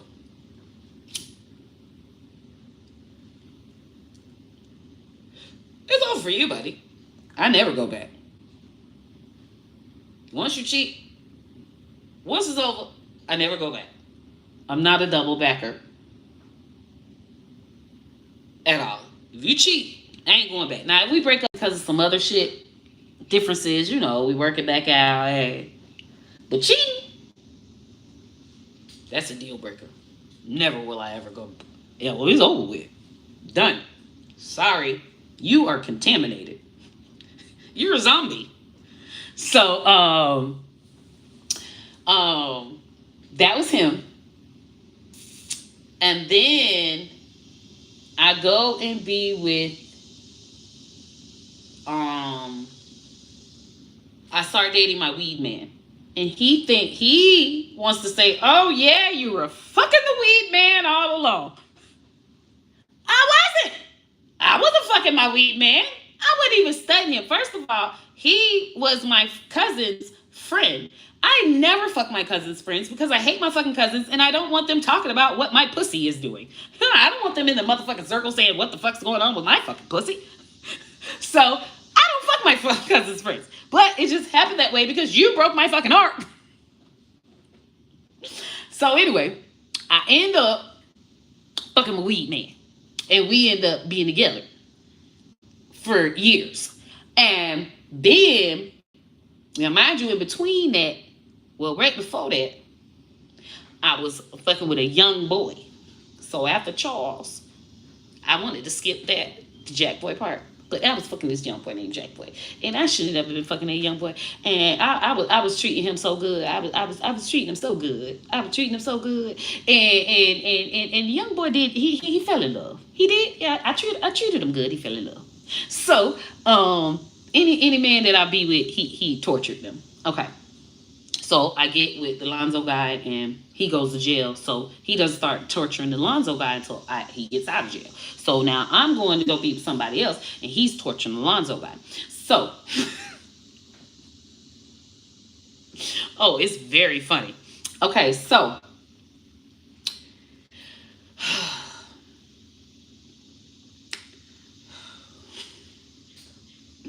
I go and be with the weed man. I started going with the weed man, okay? I leave Lonzo and Jack Boy to fight over my coochie. I'm with a whole nother man. They still fighting over my coochie. Neither one of them are with me. I have nothing to do with this fight. We're not even together anymore. Neither of them. Anyway, okay.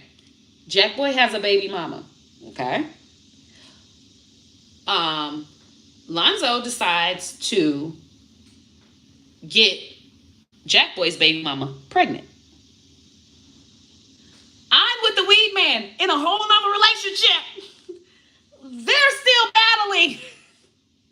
So they doing they little 1-2. And they you know how they go with having the same baby mama. They arguing. This nigga, I'ma shoot this nigga, I'ma shoot that nigga. They going through whatever they going through. I have nothing to do with it. However, I'm with the weed man now. I'm over being upset about us being in love. So it's not like I'm enemies with them forever. So now, we're on talking terms. So they're calling me, telling me, you need to tell him to stop disrespecting me. And he comes, man, I'm telling you, man, I'm gonna kill that nigga. And my weed man like, why is they putting you in the middle of like this is nuts? That's why I said my coochie is just that fucking strong. Anyway, so I'm just telling y'all the drama. That's why I ain't with black men no more. I picked the wrong ones apparently. Bam. So I goes to be with the weed man. Weed man go to jail several times. I tell him, listen, I can't deal with you going to jail. You go to jail again, it's over with. I'm telling you, because we've made enough money and we can start businesses. We don't have to do this anymore. He told me, oh, I'm going to be in the streets till I die. His exact words. I'm like, okay, well, you need to learn how to be in the streets better, because if you go back to jail, we're not going to be together no more. So then he goes to jail for one more time, and I started being with this other dude, Twist Tooth Tony. And me and Twist Tooth Tony is like a Jack Boy, but without jacking people. He's just in the streets and selling his drugs, and I'm just spending all his little drug money, and he just let me spend all his little drug money, and I'm just loving spending all his little drug money. You hear me? So he got Twist Tooth Tony got the best head in the whole world. Best head I've had. I never climaxed in my life. Climaxed. First time at 25, Twist Tooth Tony. Bang. I'm in love with Twist 2 Tony, but I'm letting him know my man is in jail. When my man get out of jail, I told him I was broke up with him, but we most likely gonna get back together. Okay? Because you don't have the kind of money that he got. You got money, but you ain't got the kind of money that he had. So when you get when he get back, and I explained this to him, and he's like, okay, that's cool. Shh. My man get out of jail, of course, Twist 2 Tony, he hurt. He just so distraught to where of course, my man found out about Twist 2 Tony, called me from jail, told me that I can't have Twist 2 Tony anymore, and at least stop going to the club with him, to where all of his friends are telling him, hey, your old lady in the club with a whole nother nigga. Okay. So I'm like, Tony, we can still hunch, but we just can't be seen in the club anymore. Hey, just telling y'all the whole fucking truth and nothing but the truth. This is exactly why. All right. Bam. So, Twist 2 Tony, break up with him, teeth twisted. This is very important, okay? Because I believe them twisted teeth is the reason why the head was so good, okay? Now, my man get out of jail, break up with Twist 2 Tony. Twist 2 Tony goes to get back at me by no, wait. I'm with my boyfriend. He just is so distraught about the whole Tony thing that we're not still, it's just not the same. And then also he's still wanting to deal all of these drugs, and you're not finna be dealing these drugs at my house. So we break up again. And that's when he goes off, because he's so mad at me in the Twist 2 Tony thing. He goes and gets Twist 2 Tony baby mama pregnant. Now, y'all see? Jack boy Lonzo is so mad about Jack boy, he goes and gets Jack boy baby mama pregnant. They feuding. Now, my man, so mad about Twist 2 Tony, he goes and gets Twist 2 Tony baby mama pregnant. And it doesn't stop there. Twist 2 Tony, it ain't like I got back with Twist 2 Tony. He's still pissed that I got back with him, and then now I'm single. I ain't got neither nigga. Twist 2 Tony goes and gets my cousin pregnant.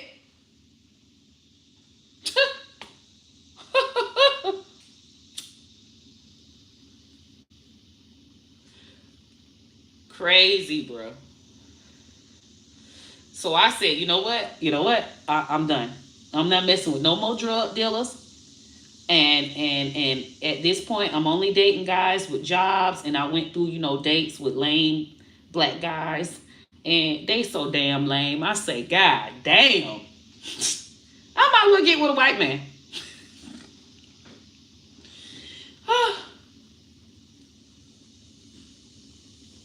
One thing I can't stand is a black man that act like a white man. I don't, those guys that are always on the corners and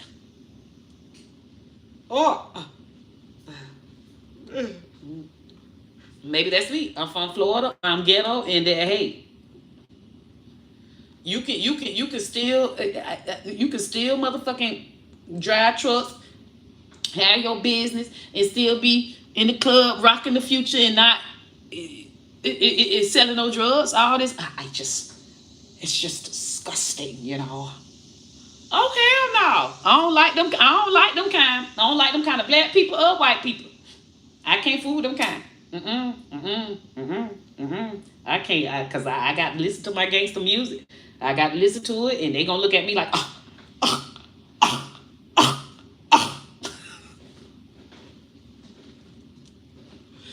I can't do it. So,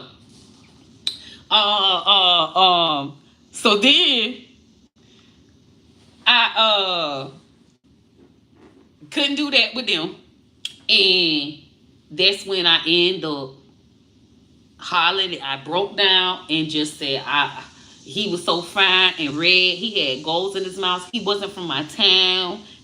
He's from Miami. We met at the gas station. It was just a random thing. And I knew he was a drug dealer, but I didn't know he was a big ass drug dealer. That phone was tapped.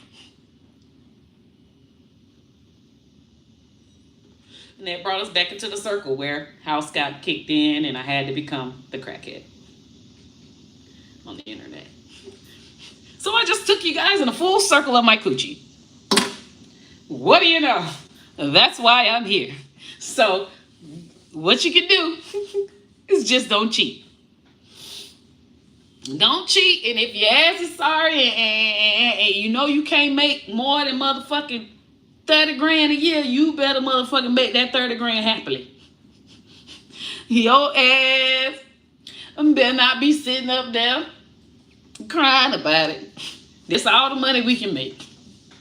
And now, you know, people can be influencers. There's so much other ways to make money that it ain't even a big deal. But that cheating thing, bitch, I was willing to take care of them ragged ass niggas. I was making more money than them niggas. And baby, they still wish we taking trips, going out to eat, all that. That don't matter to me. I'm gonna pay it. If I want to go and my man ain't got the money, bitch, I'm gonna pay for it. But they end up cheating. They it get too good for them. Must be. I don't know why they cheat. I mean, I don't know why. But them old niggas ain't on that. Them old men ain't got time. They really ain't got time. I have a neighbor, and he is a single man, rich. And I could have told you if a woman been over there, that it ain't crickets. So if he do get a woman, ain't no cheating going on, cause bitch, crickets. So, you know, once you get older and in your ways, you ain't got time to be looking at this one, looking at that one, and fall into no temptation. And then hell, it ain't a lot of people out there trying to tempt you. So older men ain't got no temptation because there ain't a lot of bitches after them.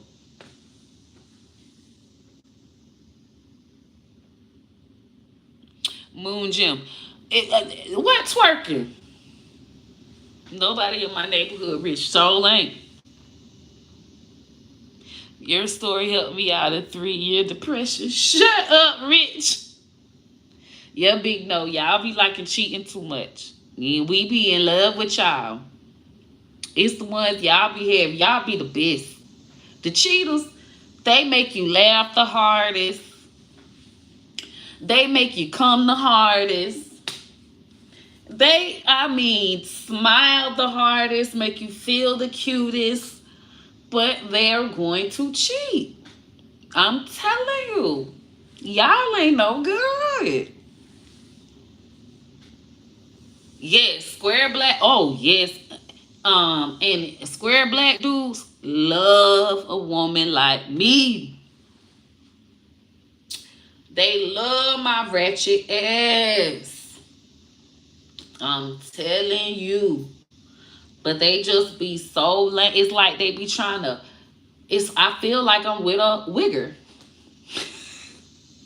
It's like they be trying to pull from my ghetto-ness to help them. Similar to how Drake tried to pull from Sexy Red's ghetto-ness to help him. It's like, ew. Ew. I can't, it just annoys me. Just our everyday conversations, like when his voice changes to try to talk black. I just want to fucking puke. Like, ew. Just be your fucking self. If I wanted to be with a gangster, I would be with a fucking gangster getting fucking cheated on, okay? Fuck. You're not even saying it right. You're not even doing it right.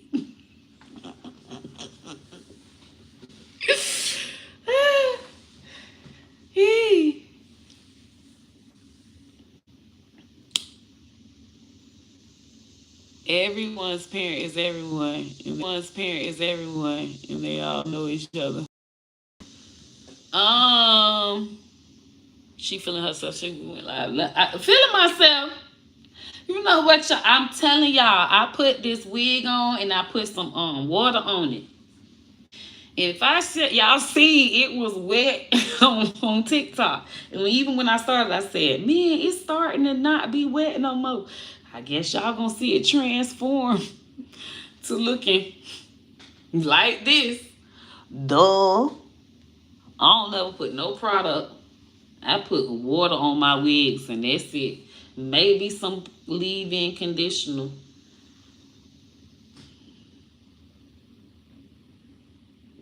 Sad. I done had my time. I'm looking like a star.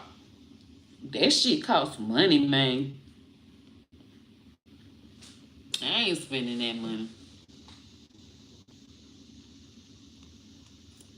Um, come do a house tour. How old are you? 38. I turned 39 on the 15th of July.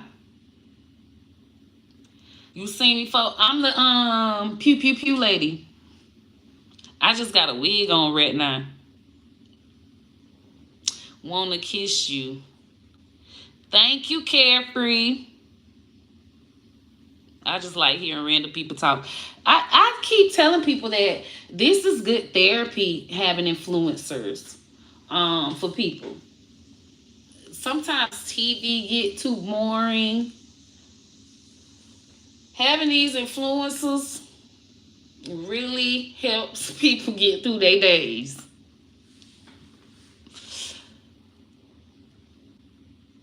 Yes, it's good men out there. I got a good man. I found my man. I found me an old white man. I don't know how I found him. And he is ghetto. Well, cute. He cute ghetto. He Detroit ghetto. A ghetto I ain't never seen before. It's a cute, it's an Eminem ghetto, but not wiggerish. Like, he has this cute little meanness about him. Like when he gets frustrated, especially on the road and stuff. Like, nigga, who is you finna beat up? Nobody your old ass. He like ghetto music. But he ain't trying to be the music, you know?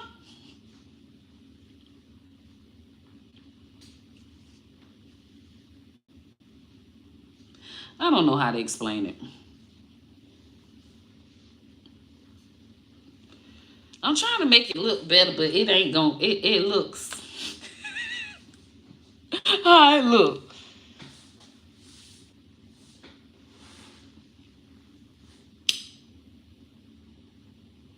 They used to call you Eminem at your old school. Don't turn physical. Hey, English or Spanish? Roniwa. And you better go, you looking at the wrong color. Go to them people that's this color. They talk the English that they teaching you in your country. This English here gonna be hard for you to learn, baby.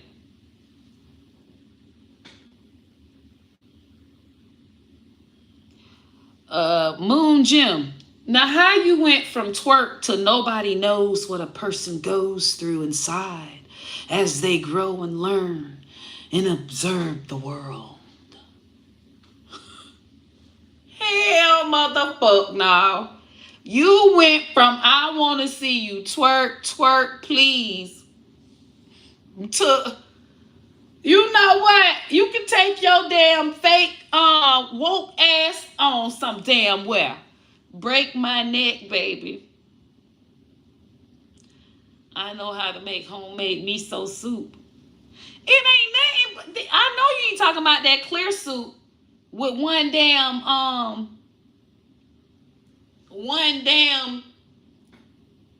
mushroom in it. I know you ain't talking about the clear soup. Anybody can make that, and that's a baby. Alonzo. Oh no, the mean like ghetto when you get mean when you get aggravated with something, and that if I feel like that's when he gets ghetto, like on the road. Yeah, you know somebody be like, "Come on, get out of the fucking road, fuck." So it's not really ghetto, but that's his. That's the most ratchetest I have seen him, and it's cute. I be laughing. I be like, Lord, if these people don't get out the road, I ain't be like, you don't have to mock me.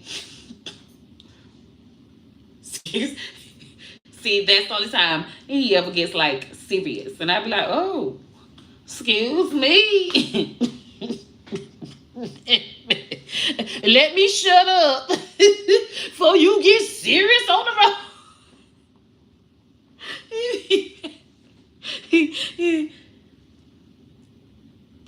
Right, sassy.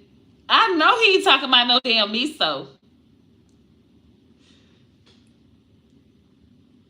I love a woman who can make a PBJ. And Francisco, you and your standards is low too. Just standards just low. That means you love every woman in the world. You love every woman in the world then. A woman that can make a PB and J. It's women with no arms can make a PB and J with their feet. You got to stop.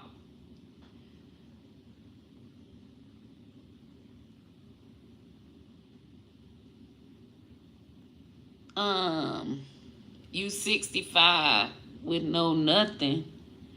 I didn't finish the twerk reference. You 65. You could be. Francisco, he sounds too ghetto for me. That's just the right amount of ghetto I need. And he's a crybaby. He be crying about people on the road.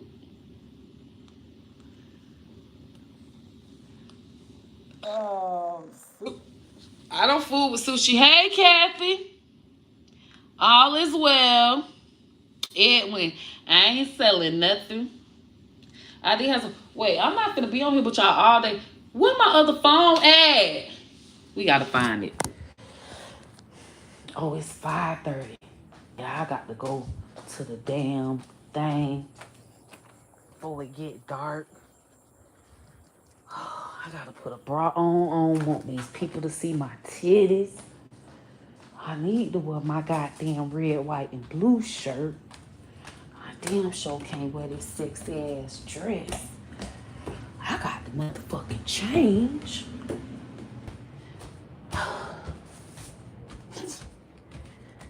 My wig is fine, but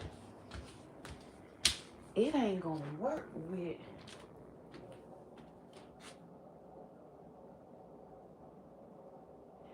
this one. Maybe my black bang bang shirt.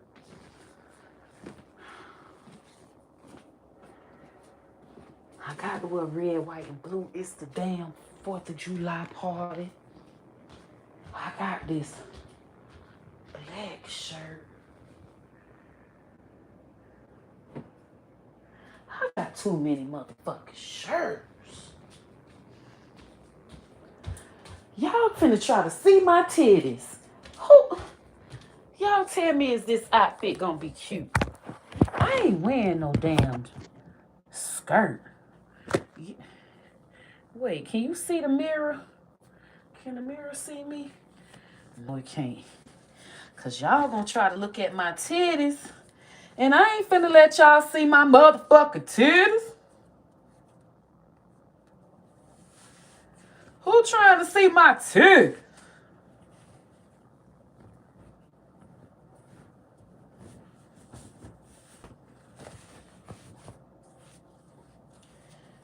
Okay. So what's this? These kind of cute. But I'm gonna have to put some black panties on because they gonna be able to see my big white bloomers. And I don't want them to be able to see my big white bloomers.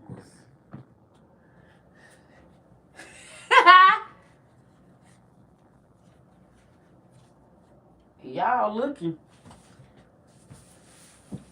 Oh, these come with drawers. Okay. Let's see if I can wear these.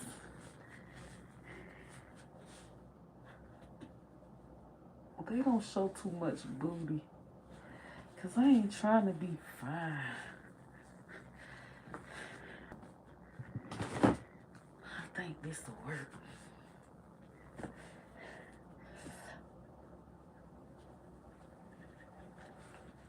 Okay. Gotta make sure that coochie pops. If the coochie don't pop, we can't go. Alright, so I gotta drive my husband's truck. I hate driving trucks. I'm not a truck driving type of girl, man. They be too big. And you gotta where I gotta back up. Let's pray I don't hit nothing. I can drive them forward. But backing them up, that'd be an issue. Alright. Let's make sure these ain't too short on my coochie pop.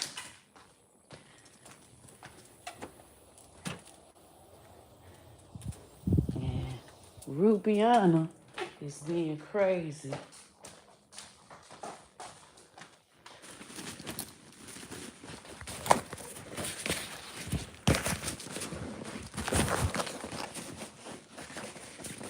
I don't know what we're gonna do with Rubiana. We gotta go back in the car. I'm gonna take some weed because we allowed to smoke out there.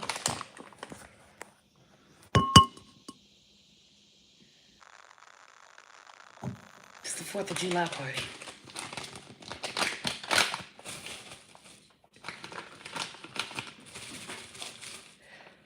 We'll be back up.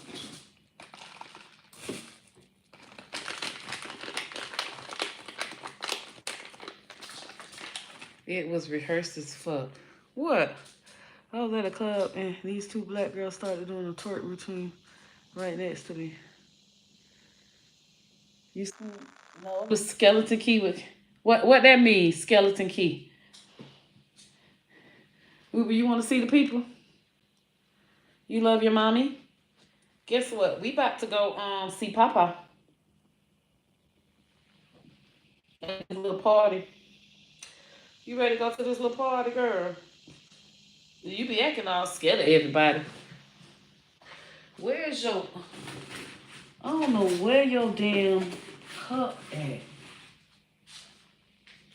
I don't know where your daddy put it. This fucking cup. He fucking sucks, bro. Your dad sucks fucking dick, man. Your dad's a big fucking dick sucker. God damn it. Dick sucker.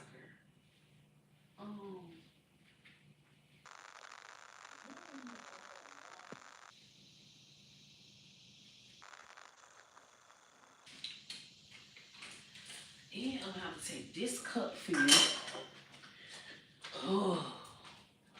This is just like having a fucking child. Gotta fucking pack your bag, pack wipes. Just in case you poop, I have to wipe your ass.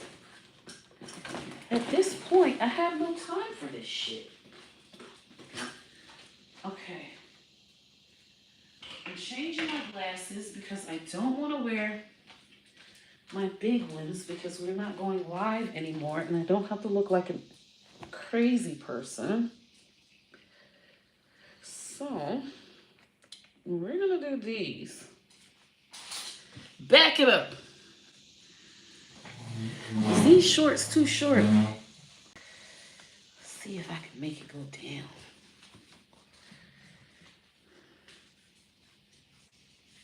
I ain't trying to be sexy.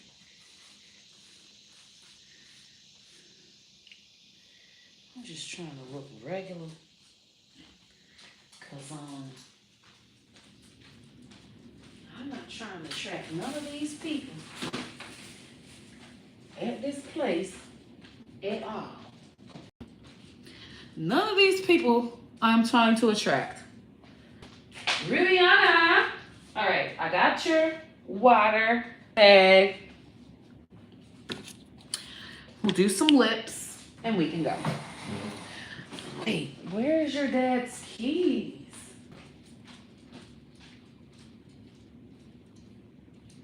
Did he take them?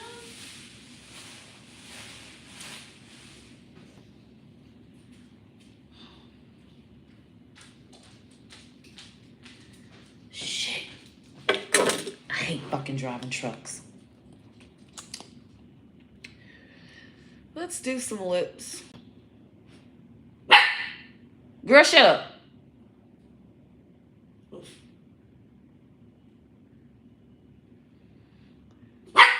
I am doing my lips right now.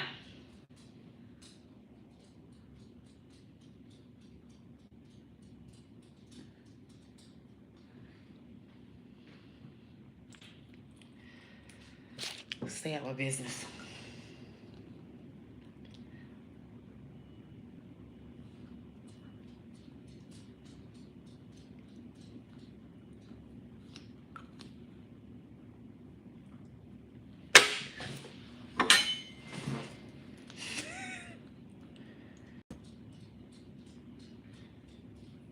So I don't know who you are, Paul.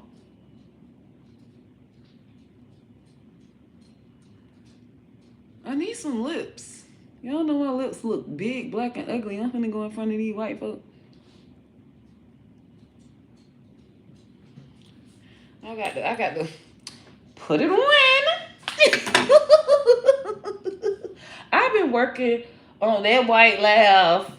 Bitch, you cannot tell me.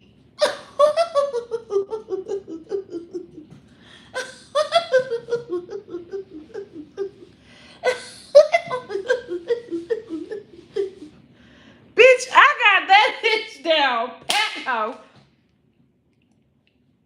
Play with me. Why are you playing with me? Let me get me some rock star. Ready to rock.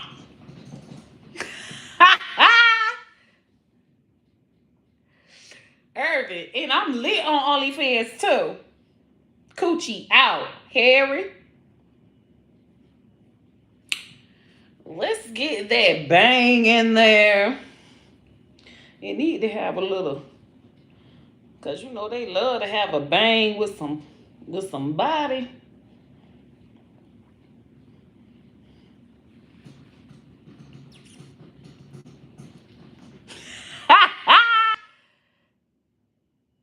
I'm a girl. I want to do OnlyFans.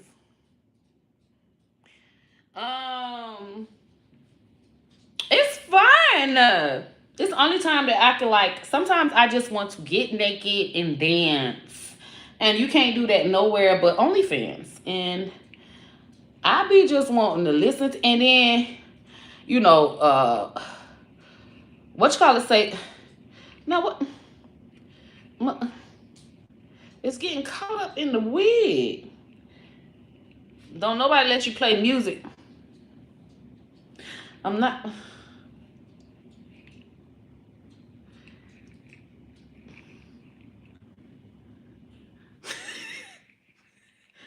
What the fuck? My husband said, bruh, your glasses, I'm surprised you know how to see. Because your glasses always, okay. Maybe that need to go up. Bam. Okay. It's still a little bit tilted. This the best I'm gonna get. Guys. Oh. take the wig. Oh yes, I snort. Happy. Woo. I am the biggest goofball. Like, I don't even see how I even get boyfriends. Like, I'd be like, really? You like me? I'm goofy. I tell them off the rip, bro, I am goofy. And I do not even look like this all the time. I take this wig off. Baby. Baby is ugly with that wig off. Okay. I wonder what my husband messaged me. But I gotta see, what time is it? If my phone is in here. If not, that means we left it at my favorite place talking to my girl. But that's the phone that I never mind. This is my phone that I play my games on. This is my Candy Crush phone. We got to see if it's in here, and it is, because I really don't even care about it. But just in case I get bored over there, I could just sit and play Candy Crush. I know, I am so lame and old. Like, I never thought that my whole life would revolve around Candy Crush. Sound like my grandmother. And I have to be playing my Candy Crush. Ruby, shut up. Because we about to go in this goddamn truck. And I'm trying to make my hair cute. And it's ugly. Because you can still see my naps. I'm trying to hide the naps, but put this to the back to make it look like it's cute. And I don't think it's going to work. So we just going to keep it out so that these naps ain't showing, baby. Because I can't stand when you have them naps out on the wig. Like the typical. Ruby, shut up. You ain't finna boss me. You ain't the boss of me. I am the boss, not you. So I don't move when you bark. Heifer, I will bark back at you. I learned from my other dogs. Y'all ain't finna motherfucking run me, bitch. Ain't shit wrong with you. You just want to get in my lap. That's a fucking lie. Oh. Okay, we got our blunts. What is this on your mouth? Don't try to run, you little heifer. And I told you to stay off that pillow. You so damn brown.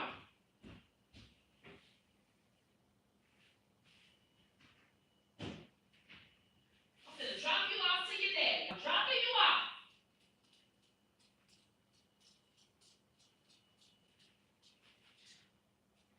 Now, should I put my hair to the side? I need to get this brush. Cause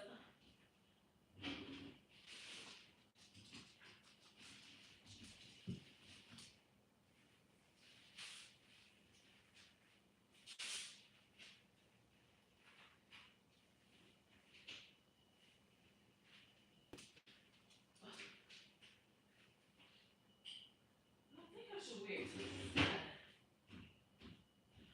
and not to the front. Cause it's gonna be hot. I'm trying to do my hair.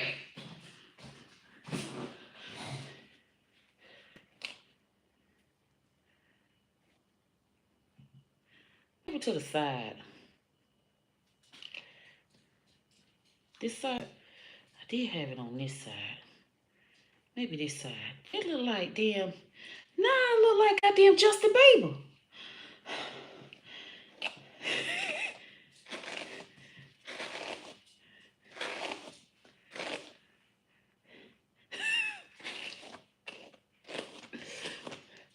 The more I brush it, the worse it look. I should have kept it poofy and crazy looking. I don't even care. I don't. And now these.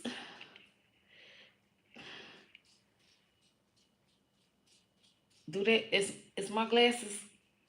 Is my glasses straight? It feel like they go like. Jeez.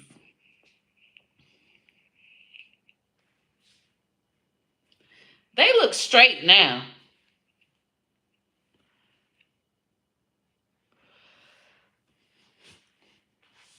Oh, this is my merch shirt. I have a comedy song called Firework.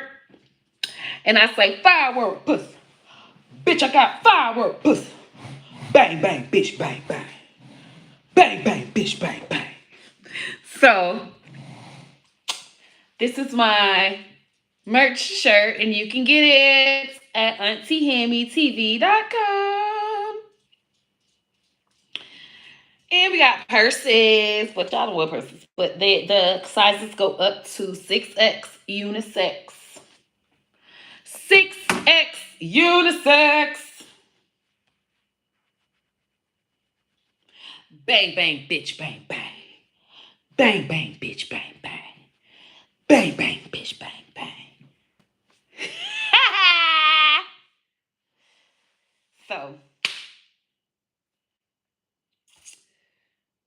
this is my 4th of July party look. I would bring my purse, but I have a dog that doesn't fit in the purse, and she has to go inside of the purse. And usually, if Dad's around, I can wear my purse and he can carry her, but Dad's not here. We're going to go see Dad. And I won't have a big old thing with me. And I learned I don't take purses when I have her big old thing with me because I might leave my purse. It's just too much things. I can't keep the purse inside of the thing because she's going to start eating on my purse. So say I try to put my purse inside of her carrier. Yeah, she's going to eat my purse.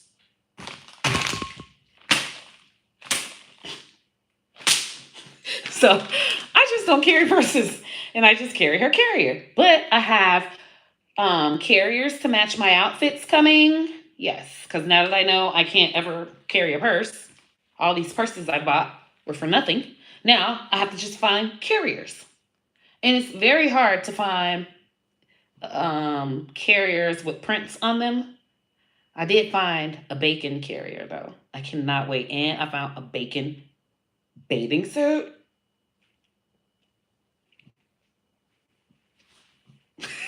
So, yeah. Y'all will see it when I post all of my pictures. I have 124 comedy songs, and I'm going to promote every comedy song with an outfit and merch this year. And so far, I've done 20 songs, and I got 100 more to go. So you guys got 100 more days of me promoting all of my songs every day. 100 days, how many? What it is? 3 months. We got 3 more months. I said, why did I choose this? Why didn't I think this through? 124, that's 4 fucking months. That's 124 outfits. Dweeb. But I got my 50 bathing suits. Got 50 bathing suits coming, bitch.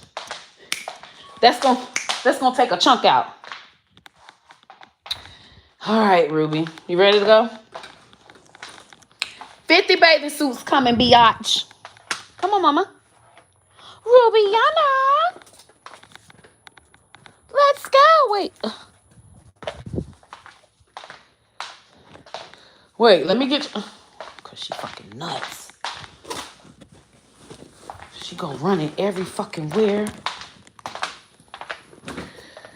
Oh, I'm not dealing with this shit.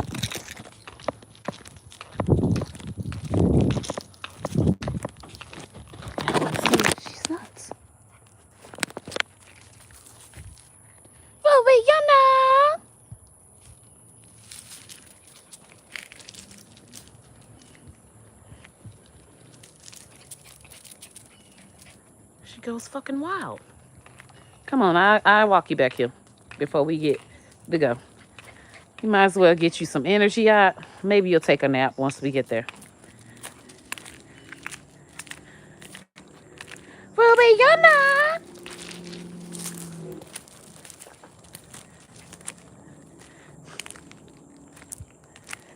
She goes nutsos out here. She's like, all this yard for me? I can go so fast. I can run so fast. Everywhere. I run so fast.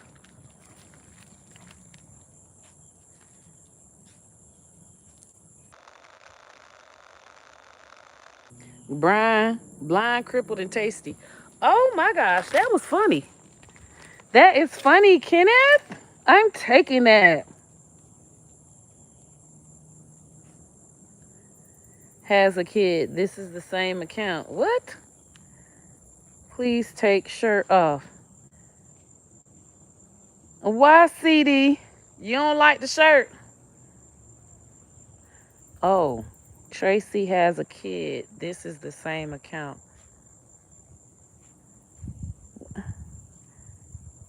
I also do armpits. What you do to armpits? Do them? Like do them?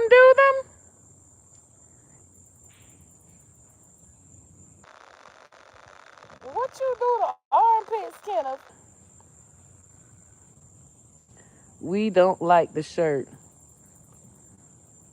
Well, what? You ain't got the damn wear the goddamn shirt, Mr. Saver Ho. Now, how you gonna say you don't like the shirt and you ain't even got the shirt on? Well, don't damn wear it. Y'all kids so damn ill, man. Come on, Ruby. It's getting hot. It's getting hot, and we finna go. Oh, babe, what? How you home already? I thought we was going to a party. You didn't check your messages. I called. Oh, you probably called the other phone. What happened? What a cake? There was Rice Krispie treats and no cake. And what else happened? It got crowded at about, 5 o'clock? And it was just too crowded. I couldn't play pool. And I waited another minute. I played another pool. And I played okay pool. And Oh, so we took too long? Ruby. We wanted to go see the people at the party. Well, let's go. I'll drive.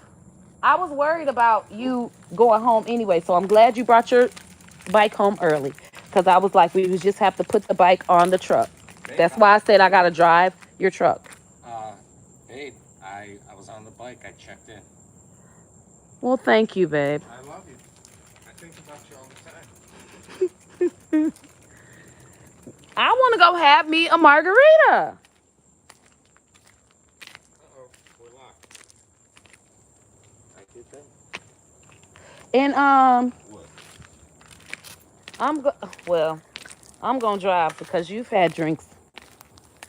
But it's good that you'll be able to be in the car with me. Clothes are overrated.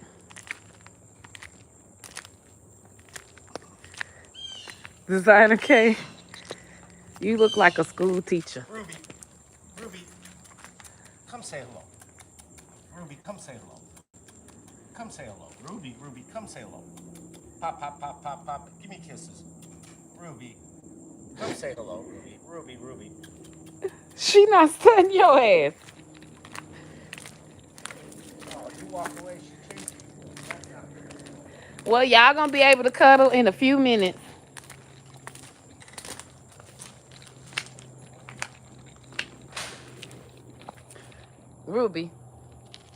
Ruby, why don't you love your dad like you love your mom? He's sad about that. Ruby, why you don't be studying your daddy? How much land? All of this over here, Moon Jim. All of that back there and all of that back there. No neighbors. All mine. It's a pond all the way to the back there that they said kids used to go fishing at. You can kind of see it. See the pond? Goes all the way around. I mean, long. Whew. You can kayak, but you might catch a gator. But gator hunters pay people to go on their land. When gator season comes, they said that they'll pay us to let us to catch gators on our land.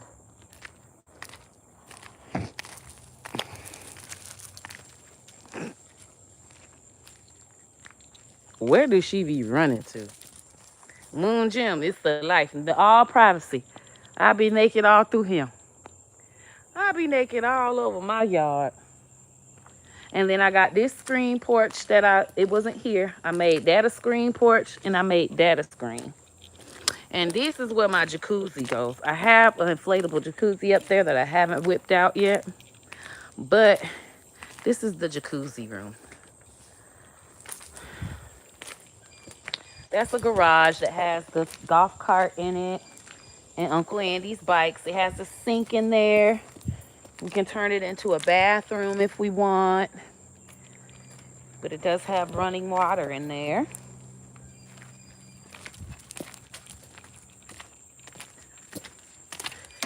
See? That's our golf cart. It's a Rolls Royce golf cart.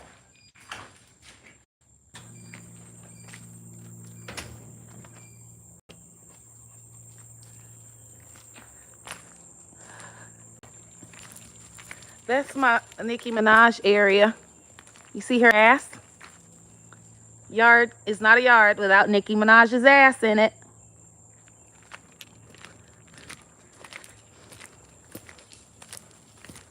Lord Jesus.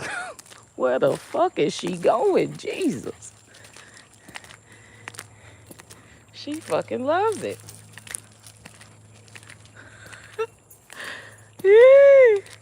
It's so funny when she be running.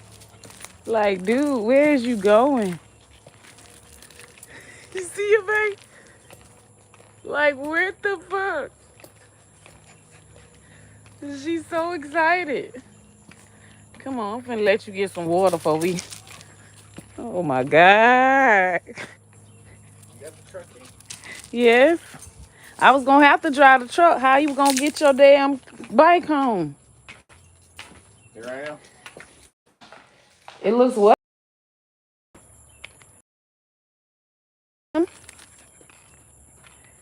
Yeah, we could trade. Sorry, y'all. We could trade. Yep. That's what it's all about, Moon Jim. Pay it off. No mortgage. That's how you live. That's the best way to live. Oh, I got to drive. All right, y'all. I got to go. Because I got to drive. Babe, get your daughter because she crazy. I don't know where she went.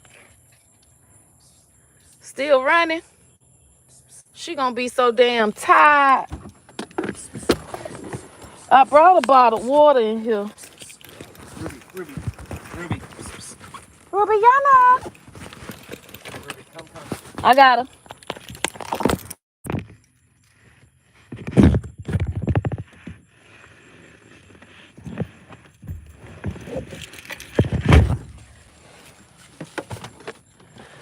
Sheesh. I'm finna drive this truck.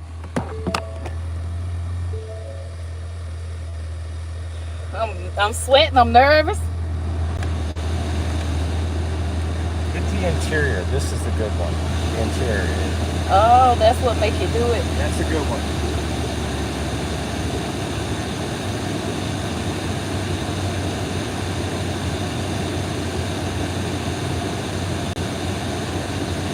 He got romance scam. That's what just happened to my aunt.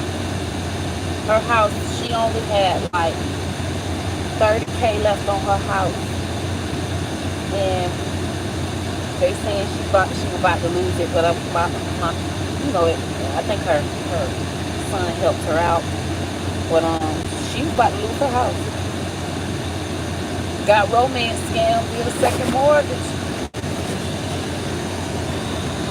What? I walked in a romance? Yep, she got romance scam. Had the picture they was gonna get married.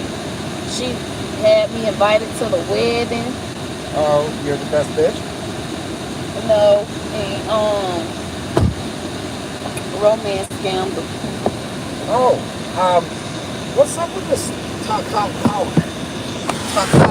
That girl who went viral on Takao. You have not. You're not saying it right. What's Takao? Takao. She renamed it. Takao. Tell her what Tatui or what is it called? Remember Mono?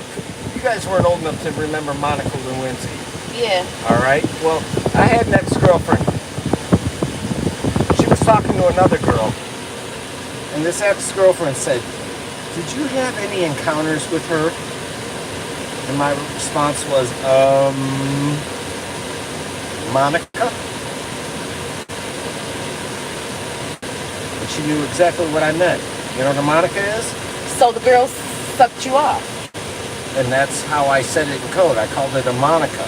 And Monica Lewinsky is my hero because can you imagine you are so huge that you can rename the blowjob? All you have to say is Monica. And now there's this girl now who's doing that hot towel. Nieces, chime in with comments at hot tui or all right, you just gotta spit on that thing. You didn't. Oh my goodness, babe. Hey, you're out of. Yeah, you know what? That went viral, babe. It did not go viral. It did not go viral. Well, it went viral with pervs. It went viral with fucking pervs. Girl. You're a perv. Girl, no, that's not what I said. I'm not talking about me. We're talking about this girl who just said in some interview, and you Google hot towel and it'll pop up immediately. Immediately. You need to know. You've been Googling. H-A-U-K. The minute you press H-A-U-K. The minute you press H, it'll come up hot towel. Yeah, it'll come up for you. I ain't the villain here. This is social media. This is not, okay. All right. Is he lying? They'll tell you. Because it's been going on for a week. There's probably some porno stuff that you've been looking up, and you be lying and saying it just popped up on my phone. I don't know how. It popped up on my Yahoo. Yahoo. You must be looking up some sex because why sex stuff always popping up on your shit? No, because this girl got herself 30 million views or something crazy just for saying hot towel and saying you gotta spit on that thing. She's Canadian. So I've never seen it on